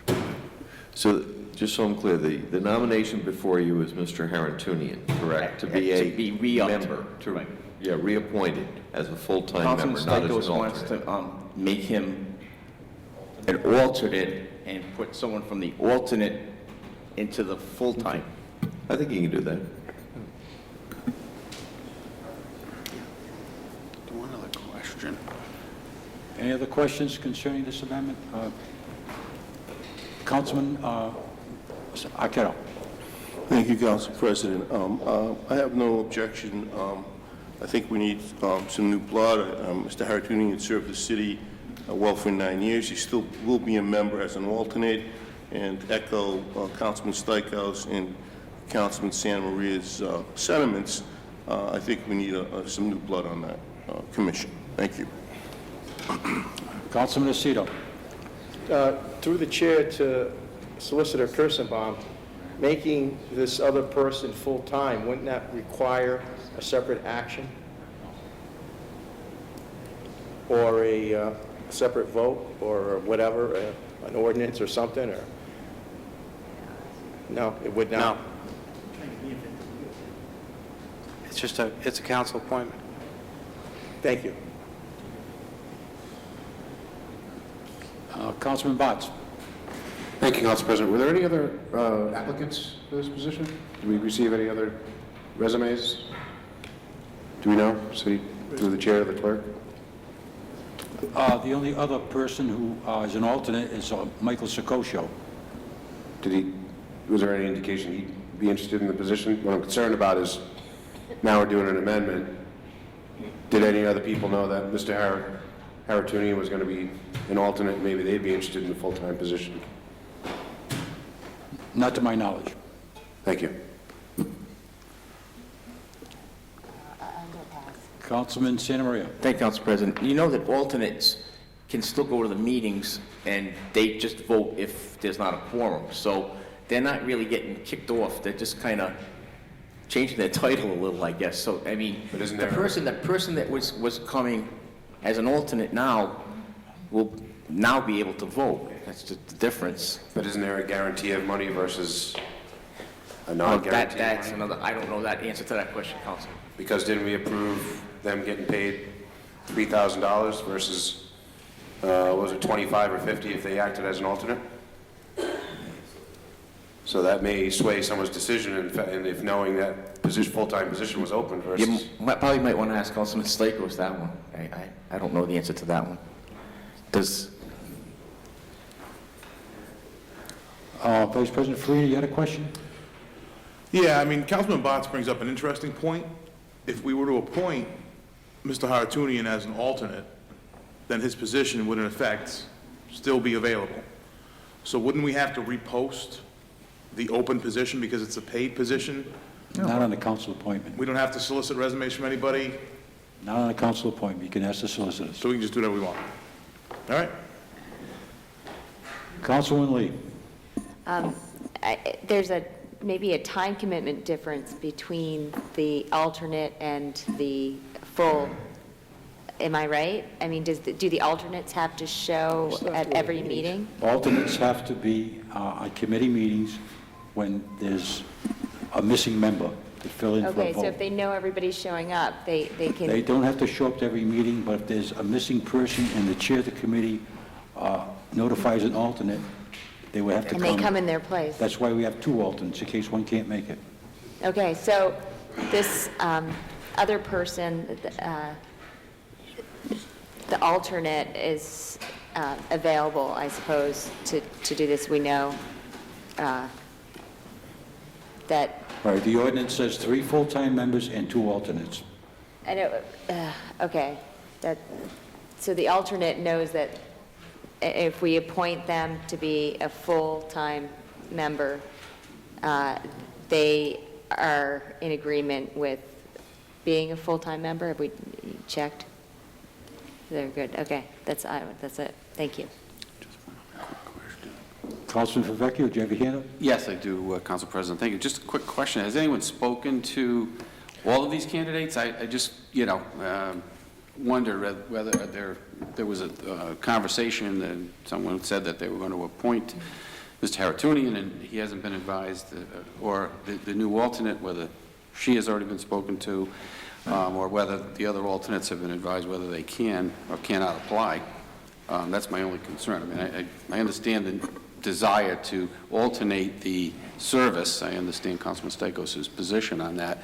It clearly is good to have some term limits, as we have as well. But I just wonder whether it's customary for us to speak to these people before they're. I guess pose the question to Councilman Stakos. I haven't. The only person I've spoken to is Ms. Howarth, and I spoke with her months ago and asked her if she would like to serve on the board, and she said yes, and after that, then we appointed her as an alternate.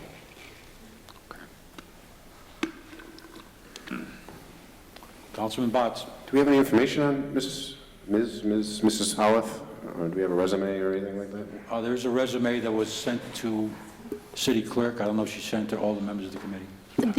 Ms. Howard's resume was distributed to the council last month when she was on the docket for appointment as an alternate. It was not distributed this month. I'll do it. Thank you. Councilman Aceto. Yeah, through the chair. So the person was already appointed as an alternate, and she's in the middle of a term. So doesn't the ordinance specify what your terms are as an alternate, or do we just arbitrarily now as a council choose to tell people on boards that you're going from part-time to full-time? I believe When the you voted ordinance, on it Councilman- originally and you were voted as an alternate. I just trying to grasp that. I don't understand that. If I remember the ordinance correctly, it only refers to full-time members as far as term limits, not alternates. And I think the solicitors can verify what I say. So just vote up or down on Harrington then. Any other questions? Motion's been made and seconded. No more discussion. We'll take the, please take the roll on the amendment. On the amendment, which is making Mr. Haratunian an alternate member and Mrs. Howard? Ms. Howard and Mrs. Howard a full-time member. Councilwoman Lee? Yes? Council Stichels? Yes. Council Box? No. Council Jerry Rendell? Yes. Council Lucido? No. Council Severino? Yes? Council Howard Vecchio? I'm going to abstain on this one. Council Director Lapina? No. Council President? Yes. Motion passes 5-3. Now we vote on the motion that just passed. That was the amendment, so now we're voting on the full motion. Please take the roll. That's all set? Okay, It's all set. Just flip. all right. Okay, so that's okay? All right.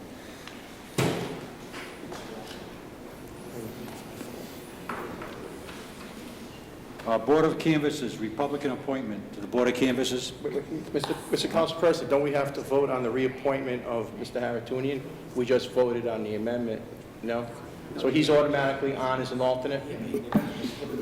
Through the chair, the Yes. motion that was made by Councilman Stichels and seconded by Councilwoman Lee was to appoint Mr. Haratunian to serve as an alternate and to appoint Jenna Howarth as the third full-time member. So they were combined into one motion. It was not separately.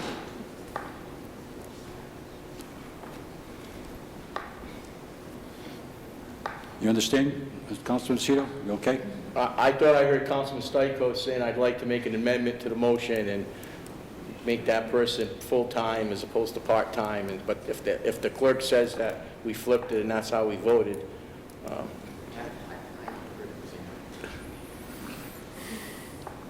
I thought we were voting on the amendment first and then voting on the whole, There was no motion. I believe what Mr. Councilman Stichels, and he can speak for himself, was amending what was listed on the docket.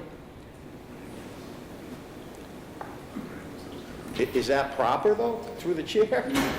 I want to argue Councilman here. Lucido, we'd like to get the transcripts and read them back to you. No, if there was an amendment to a motion, then we were voting on the amendment, and then we would vote on the full motion. I don't know if I'm reading into this, but I thought that's what the procedure always has been in the last couple of years, but maybe I'm wrong, so I'll just fade away. No, because we... Yeah, I think you're thinking about ordinances, Councilman, and this is just an appointment. There is a difference. Let's move on. Board of Canvassers, the Republican appointment to the Board of Canvassers. Before you have a list of 5 different names. Yes, Randy sir. Giacoboni, Anthony Lamantia, Stephen Riley, Nunzio Riccio, and Thomas G. Lima. Would someone like to put someone's name in? Yes, Council President. Councilor Vecchio. I'd like to nominate Randy Giacofoni to that position. Second motion. Motion been made and second on the name of Randy Giacoboni. Any discussion? Hearing none, Clerk, please take the roll. Councilman Lee? Yes? Councilman Stichels? Yes. Councilman Botts? Yes. Councilman Jordan Raphael? Yes. Councilman Lucido? Yes. Councilman Lee? Yes. Councilman Vecchio? Yes. Councilman Medina? Yes. Yes. Moving on, report of city officers. Are there any reports? I have none. None? Executive communications?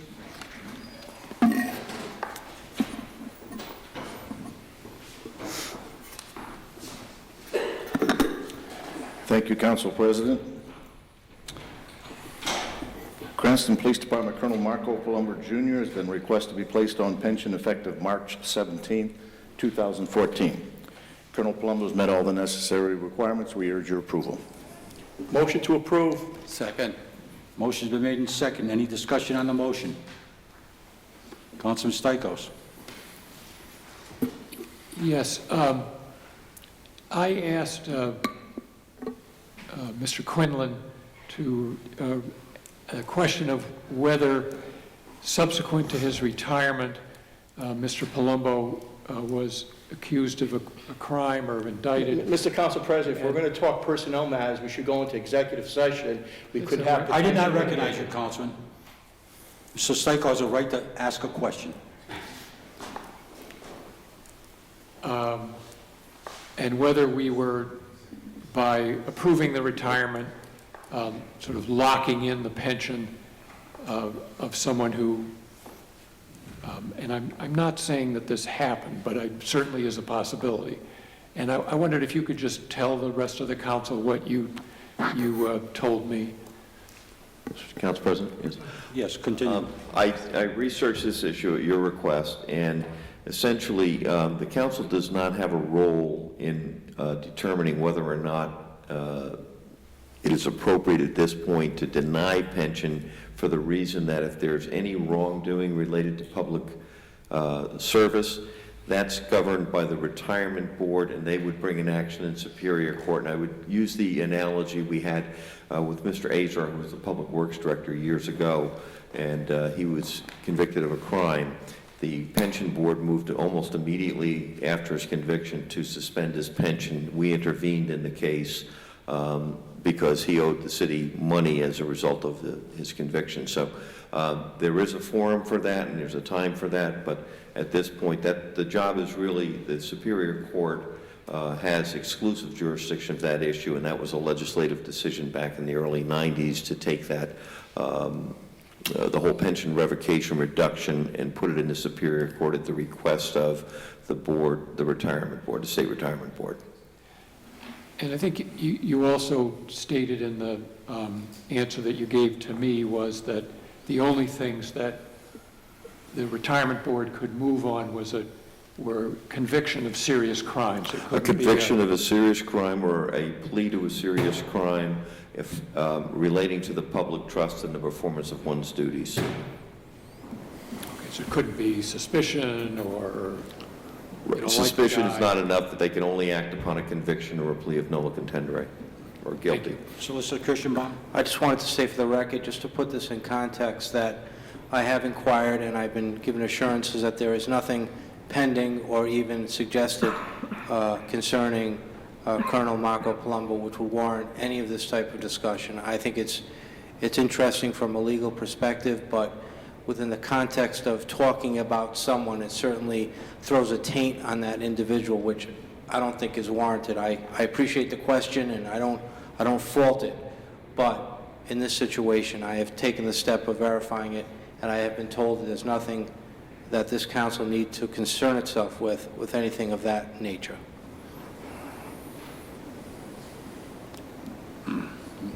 Councilman Stichels?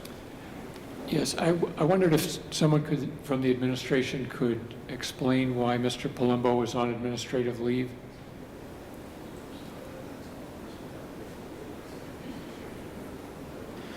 As Councilman Stichels, as you know, this is not the forum to talk about that. It's a personnel matter. There are certain protections that employees have, and one of them is not to talk about their job or their performance. in a public forum. I think in addition to that, this is a special situation that, as you are aware, the state police is involved in the department, and Colonel O'Donnell was here specifying that this is not something that he wishes to be discussed while it's being investigated. So for a variety of reasons, I think it's premature for us to even discuss that situation right now. Do you know when it might be appropriate to discuss that situation? I take my direction in this from the Rhode Island State Police, and the person who the city has relied on for labor, which is Mr. Regasta, who is in close contact with Colonel O'Donnell on these and other matters. So you don't know when at this point? They don't consult me. Okay, thank you. Council Vice President Farina. Thank you, Council President. Based on advice and consent from our attorney and advice and consent from the city's attorney, it sounds like the council has a very limited responsibility in denying any pension or moving forward with anything that Councilman Stichels has talked about. So with that, I'd like to thank the Colonel for his years of loyal service, his work on the FBI task force, his work in community policing, and hope he enjoys his retirement. Councilman Majority Leader Arquette. Thank you, Council President. Kudos to Mr. Farina. I also would like to thank the Colonel for his years of service, loyal service to the city, and I know in my ward he kept things running very well. However, I'd like to paraphrase an article, Providence Journal, Thursday, March 20th, 2014. Cranston chief quits, and I'm going to paraphrase because there's one sentence that I want to comment on. And it says, the ticket scandal in Cranston had evidently cost the police chief his job, though politicians have not yet to share with the public exactly what is happening. And what we get from the council is basically we're kept in the dark due to the police officers' Bill of Rights, and also, as Councilman Aceto has said, a personnel matter. However, does the police officers' Bill of Rights supersede a violation of the Constitution? And that's what I think we need to ask that question. Thank you. Any other questions? I just have a comment. Councilman Favecchio. Thank you, Council President. I too would like to echo what Vice President Farina said, that, while Colonel Palumbo was here, he did achieve a great many things, and he did help us get some national recognition and some awards. And sometimes jobs end, when personnel issues become a problem, but that doesn't reflect on his work. I don't think that too many chiefs have served 10, 20 years in any city in Rhode Island, so it's not uncommon for police chiefs to have a short stint in that job. I guess it's a job that you're not well liked in, no matter what you do. It's a tough job, and I think he did a good job, and I think that we should wish him well in his retirement. And I believe that what the solicitor has said in his discussions, and I know Mr. Augusta's here if anyone has a question, but I think we should just pass this along and wish him well. Councilman Botts. Thank you, Council President. I also want to echo in what everyone else said and thank Colonel Palumbo for his valued service to the city. Again, it's kind of a shame that on a night when they received accreditation from the state of Rhode Island, the news broke on I guess what began a turbulent time in the police department. And unfortunately, also the Colonel's mother passed away recently, and I wish the Colonel and Michelle all the best in the trying times that they're experiencing, and hopefully a happy retirement. So again, thank you. Any other questions, any other comments? I'd like to say that I knew Colonel Palumbo. I thought he was an honorable person. I still believe he's an honorable person. We got national and state recognition in our department while he was the colonel. As far as I know, best of my knowledge anyway, he was not involved in the ticket scandal, contrary to what the papers or the media is saying. I wish him, his wife, his family the very best in their retirement. Clerk, please take the roll. Yes? Yes. Yes. Yes. Yes. Yes. Yes. Yes.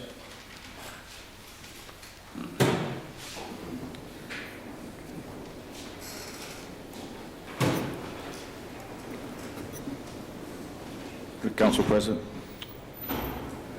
Cranston Fire Department lead lineman Peter Fournier is requested to be continued in service. Lead lineman Fournier has met all the necessary requirements. We urge your approval. Second. Motion made and seconded. Any discussion on the motion? Hearing none, clerk, please take the roll. Yes? Yes. Yes. Yes. Yes. Yes. Yes. Yeah.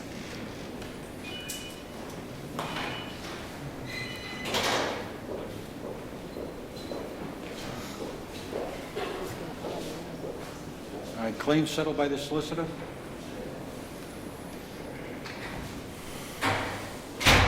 Teresa Pinecchia in General Law Associates, $60,000, personal injury. David Pastore, $2,998.69, property damage. Am I correct, Mr. Fisherman? Council President, that's what the docket says. I'm unaware of these particular settlements. The solicitor is on vacation with his children on their spring break. I can get back to the committee as to the nature of these settlements, if you'd like. All right, I'd appreciate that. Thank you. I will. Councilman Santa Maria, you had your hand up? Thank you, Council President. While the solicitor is here, on our list of payouts to the different attorneys on different cases, Mr. Augusta, he just left $78,150, and it just says labor issues. Can we be a little bit more specific on what those are? There must have been quite a few. Well, I'm looking at from 1-2, actually 1-2 is the end, all right. Basically, from 7/1/13 to 2/27/14, $78,150, but it just says labor issues. Is that different ones, or is that one? I'm sure it's different ones. I can kind of get a breakdown, if you'd like, by category. Okay, if you could. that And make also, his hourly wage, we usually get the hourly wages on.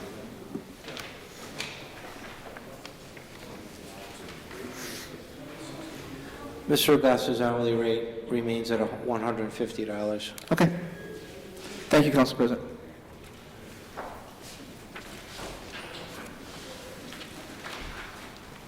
Okay, any other comments? Council President, communications. The only thing I'd like to say is that we're going through a very difficult time as far as the Cranston Police Department, the state police. It's been about 4 months now. The state police haven't finished their investigation on a traffic scandal that involved a few people. So I don't know where this investigation is going, but I look forward to seeing it concluding as soon as possible so we can get on with the business of this city. I honestly think that 99% of the officers and men and women of this city who are Cranston officers do a great job, and they have to be commended. That's a very small percentage that messed up. Well, they should be reprimanded. However, it shouldn't take 4 months to discover who the culprits are. I don't know if the administration has any knowledge on what's going on, if they get any preliminary reports or not, but I know this council has received no information whatsoever from anybody concerning the workings of the state police and what's going on with this traffic, so-called traffic game. It bothers me that the representatives of the city, of the people of the city of Cranston are left in the dark. I've heard the Policeman's Bill of Rights mentioned hundreds of times. To me, it's just another witness protection program to protect the innocent as well as the guilty. The ACLU is suing us for redistricting. Well, that's something the ACL should be looking at. The Policeman's Bill of Rights. The public has a right to know, and not to be kept in the dark continually until a felon is convicted of something. My only hope is that going forward, we can put this all behind us, get to the budget, keep the tax rate in this city as low as possible, and move forward as a community, and try to attract businesses like Mr. Sakosha, the businesses like Mr. Sakosha. The mom and pop businesses are the heart of this city. And they should be encouraged to stay here, and obstacles should not be put in their place to stop them from doing business in Cranston. Thank you. Council member communications. Councilwoman Lee.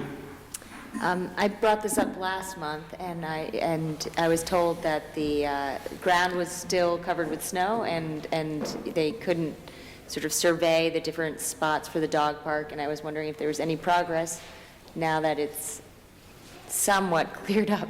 But, yeah, thanks. Mr. Cordy? Thank you, Council President. Director Liberatore has asked me to beg for another month. The weather has been freeze-thaw, makes it difficult to get out to some of these properties. And he's hoping to have something for you now that the weather is finally clearing, even though we have snow coming tomorrow night, by this time next month. This time next month. I'll put it on the docket again. Yes. Okay, thanks. I'm putting it on the docket. Councilman Stichels. Yes. A question about whether the administration has made a decision on restriping Norwood Avenue between Broad and Narragansett Boulevard. Had a community meeting on that. There was one proposal made by Steve Mulcahy, or one design, and the people at the meeting came up with a second design, which I forwarded to the Public Works Director, and I'm just wondering if I'd like to get back to them and give them a report on where we are with it. No, it's not. Through Council President. DPA staff has met with RIDOT, and RIDOT has agreed to restripe the road similar to what was done on Warwick Avenue, and that is to try to integrate a bike lane along with that restriping. Right now, RIDOT is not in a position to submit a plan to us for our review and approval, but as soon as they have, we'll certainly get that to your attention as well. Well, except I was told that was a city responsibility after that. RIDOT has found some funding that they're willing to expend on our behalf, so we're certainly willing to take advantage of that, sir. Okay. So the next thing that's going to happen is that they're going to propose say here's what we think should be done with a design?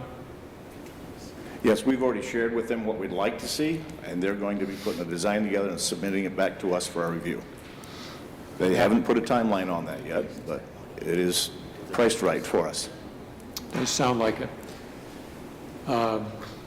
Okay, and what did the city recommend? Did it recommend the plan that Steve Mulcahy came up with, or the one that the constituent Melissa Army came up with?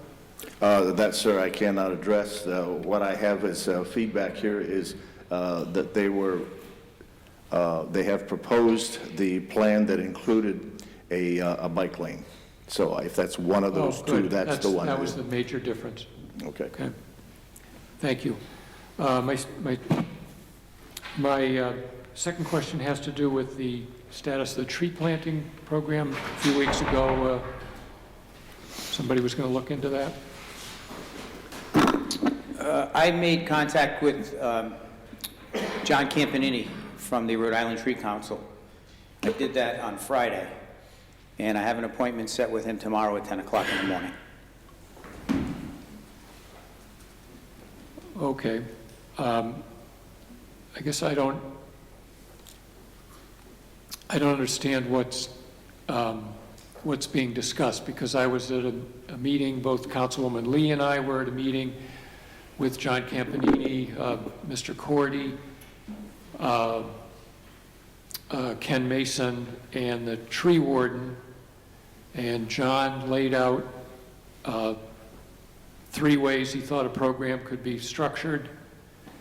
Ken rejected one of the 3 and said he would be deciding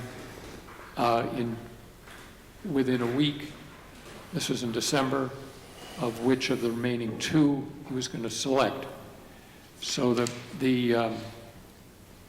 and now, nothing personal against you, but now we have another new person involved in it. So I don't get what's going on. I didn't know that you had that meeting. John Campanini didn't say anything to me. So first thing tomorrow morning, I'll meet with Ken Mason, and I'll get a decision from him then. Then I don't need to go to that meeting. If I could interject. Yes. Yes, I was at those meetings, and I asked Jeff to look into this because the pursuit of this project had bogged down. And yes, they did present 3 different alternatives, but there was no choices made on those alternatives. And we were still examining what the best method of is for moving ahead. And that's why I asked Jeff to set up a meeting tomorrow? Tomorrow with the Tree Council, so that we can, select one of those 3 and get an MOU from them as far as a proposal for managing this project. Okay. All right. I mean, I know that you're annoyed that I keep asking about this, but the city council did appropriate. If I may, sir, that's not what annoys me. What annoys me is you keep twisting the logic as how we got from here to there. No, I didn't twist it at all. I said that, that he gave 3 options. You're making this look like we're ignoring your project. We're not ignoring your project. Well, that thought has certainly crossed my mind, because the council approved money for a tree planting program 2 years ago, and every time that we get close to having some kind of agreement, new people are brought in to determine what the program is, and then they don't make a decision, and then more new people are in, and we have to start the whole process all over again with the new people explaining what's going on. May I respond to that, That's what sir? I'm frustrated with. May I respond to that, sir? Please do. Thank you. First of all, there's 2 concepts here.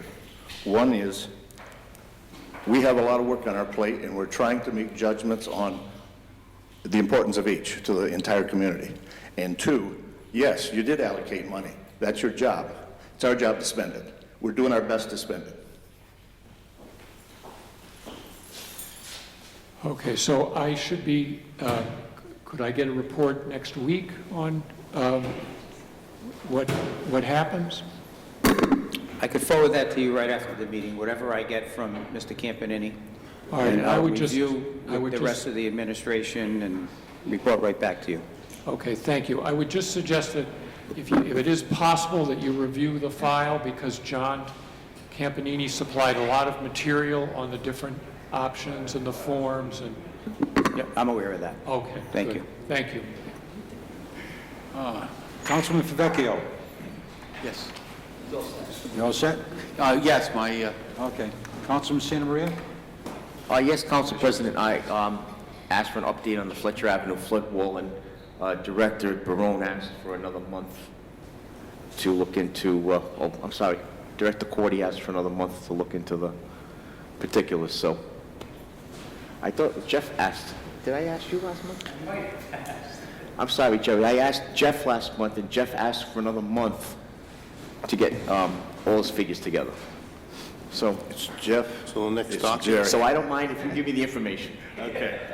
Thank you. Jerry's got your information, Councilman. Public Works did have a meeting with Natural Resources Conservation Service last week, and the effort of the meeting was to try to get to the bottom of the cost-benefit analysis on this wall, okay? They're having difficulty making those justifications, which is a key part of the process of getting this grant approved. And they shared some ideas back and forth, and they've agreed to try and do that cost-benefit analysis from a little different angle that may get us where we need to go. As I'm sure you're aware, the cost, or the estimated cost on that wall, have gone up exponentially since it was the first inception of it. So they're having a little trouble making that cost-benefit work, and hopefully we'll have something to share with you next month. Okay, I'll put on the dock for next month, okay? You can certainly do that. Yes, sir. Updates are fine. Thank you.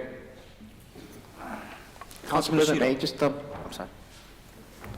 Mr. President, Council Santa Maria could finish and ask my question. I'm sorry, I asked Director Barone a tree issue in front of 39 Bellcrest and a problem with inspections on Hazelton, so I just want to get an update on both of those. Councilman, the tree on Hillcrest was brought to the attention of the tree warden, and I will get a report on that for you. Hazelton, the building inspector was out last week ill, and I should get a report this week. Thank you. Thank you. Sorry, Councilman. Councilman Lucido. Yes, Mr. Council President, you mentioned the ACLU. How did we do in court? Any updates there? I know it's not on the docket, but we suspended the rules, so. Good question. I don't know. Can any of the solicitors tell us if they've heard anything from the ACLU? Nothing. Okay, well, if somebody from the administration could just send us an update by email on how we did on the ACLU meeting. All right, it's been mentioned to Mr. Cordy, and I think they've told us they would keep us updated anyway, so no news is good news, I guess. Councilman Botts. Thank you, Council President. Through the chair to Director Cordy or Director Barone, I had a constituent email me regarding, it might be a little early, but for paving. Last year, we were supposed to pave, I believe it was Gordon and Winthrop Street, and then I guess things ran long, and I think we weren't able to get down to the side where that runs down to the lake or the pond, Spectre Pond. So I just want to ensure that that's still on the plate for the spring. And I don't know, I know I'm springing this on you now, so if you don't have an answer, I look forward to one. I do. Oh, all right, great. The completion of the 2013-2014 paving schedule will resume April 1st, weather permitting. The 2014-2015 schedule has not been reviewed yet with Public Works and the administration. Great. So I don't know exactly if that street you're talking about was on this year's list. I believe it was supposed to be done last year, well, in the summer or the fall of last year. So. This, if you want to call me tomorrow, I have the list on my computer. I don't have it handy. Okay. But the 2013-2014 schedule is going to resume, again, like I said, weather permitting, April 1st. Great. Thank you.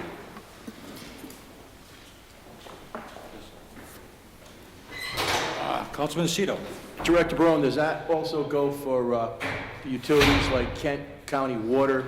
Did a whole bunch of new piping in certain parts off Warren Avenue and Amanda.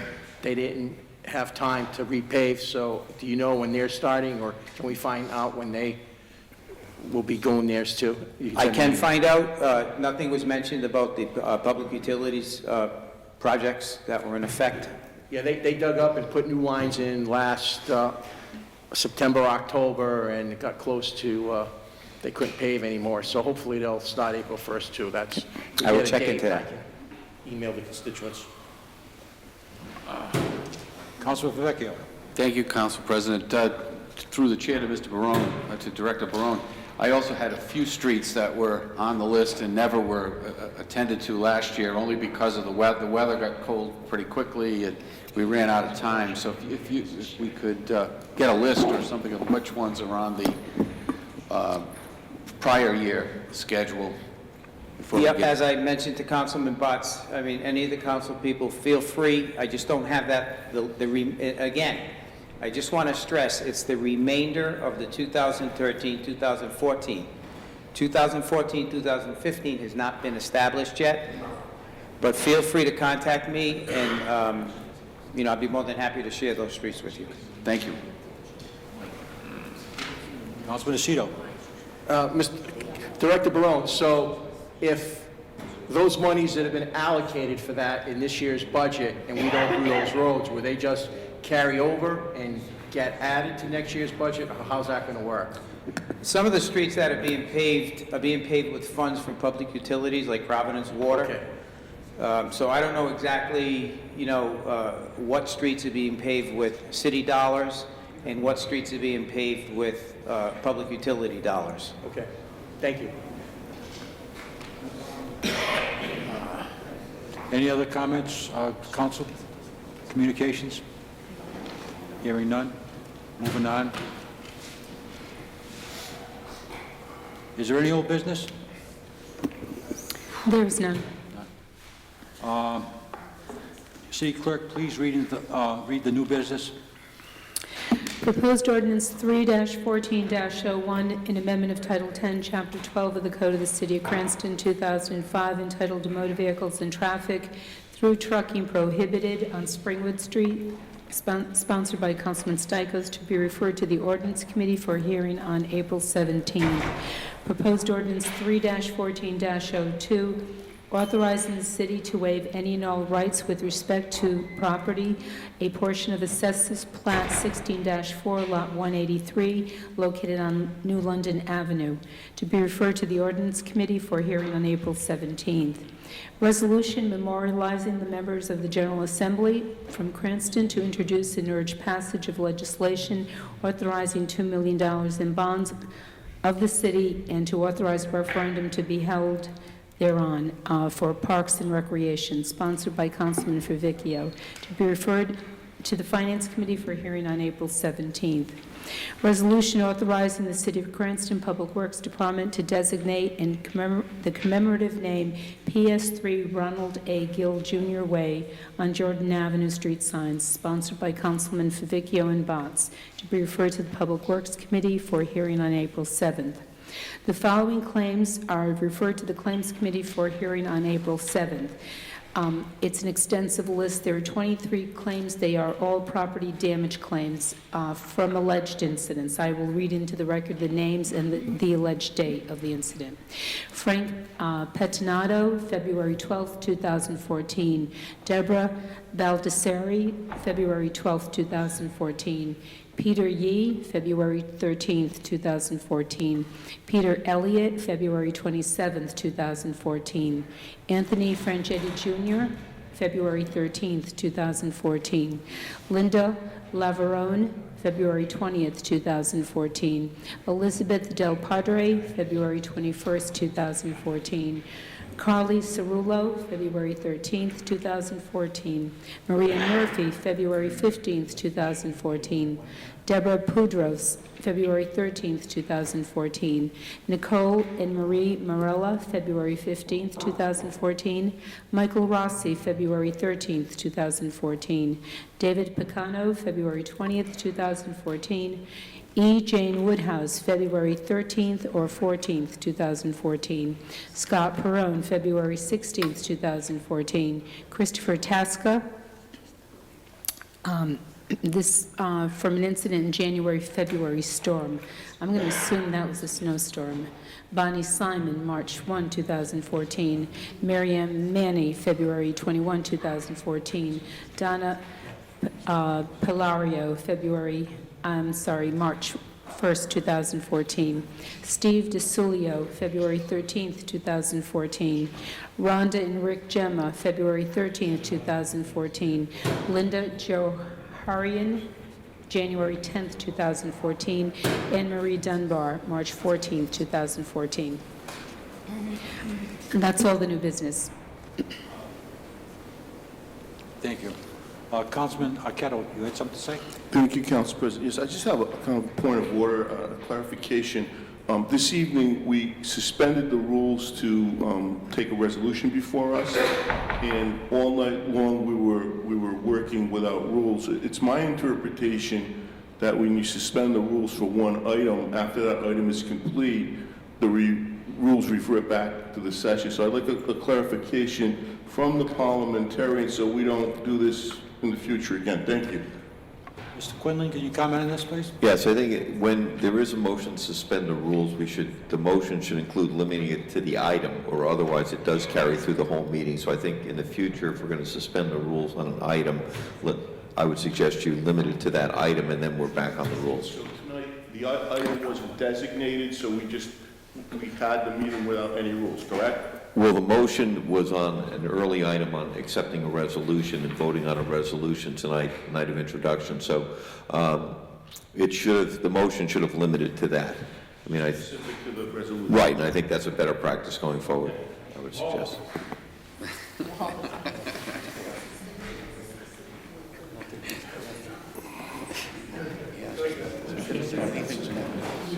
Is there a motion to refer all matters as read by the Supreme Clerk?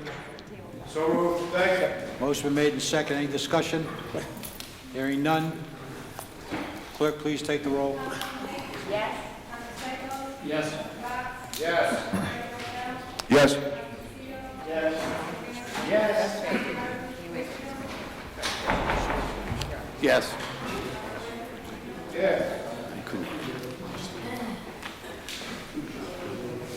All right, miscellaneous items, business on the clerk's desk, sewer connection agreement. According to the solicitor, there's no new news on that, so that's informational only. The next city council regular monthly meeting will be held Monday, April 28th. Is there a motion to adjourn? Second. We are now adjourned. It's budget time for this. That was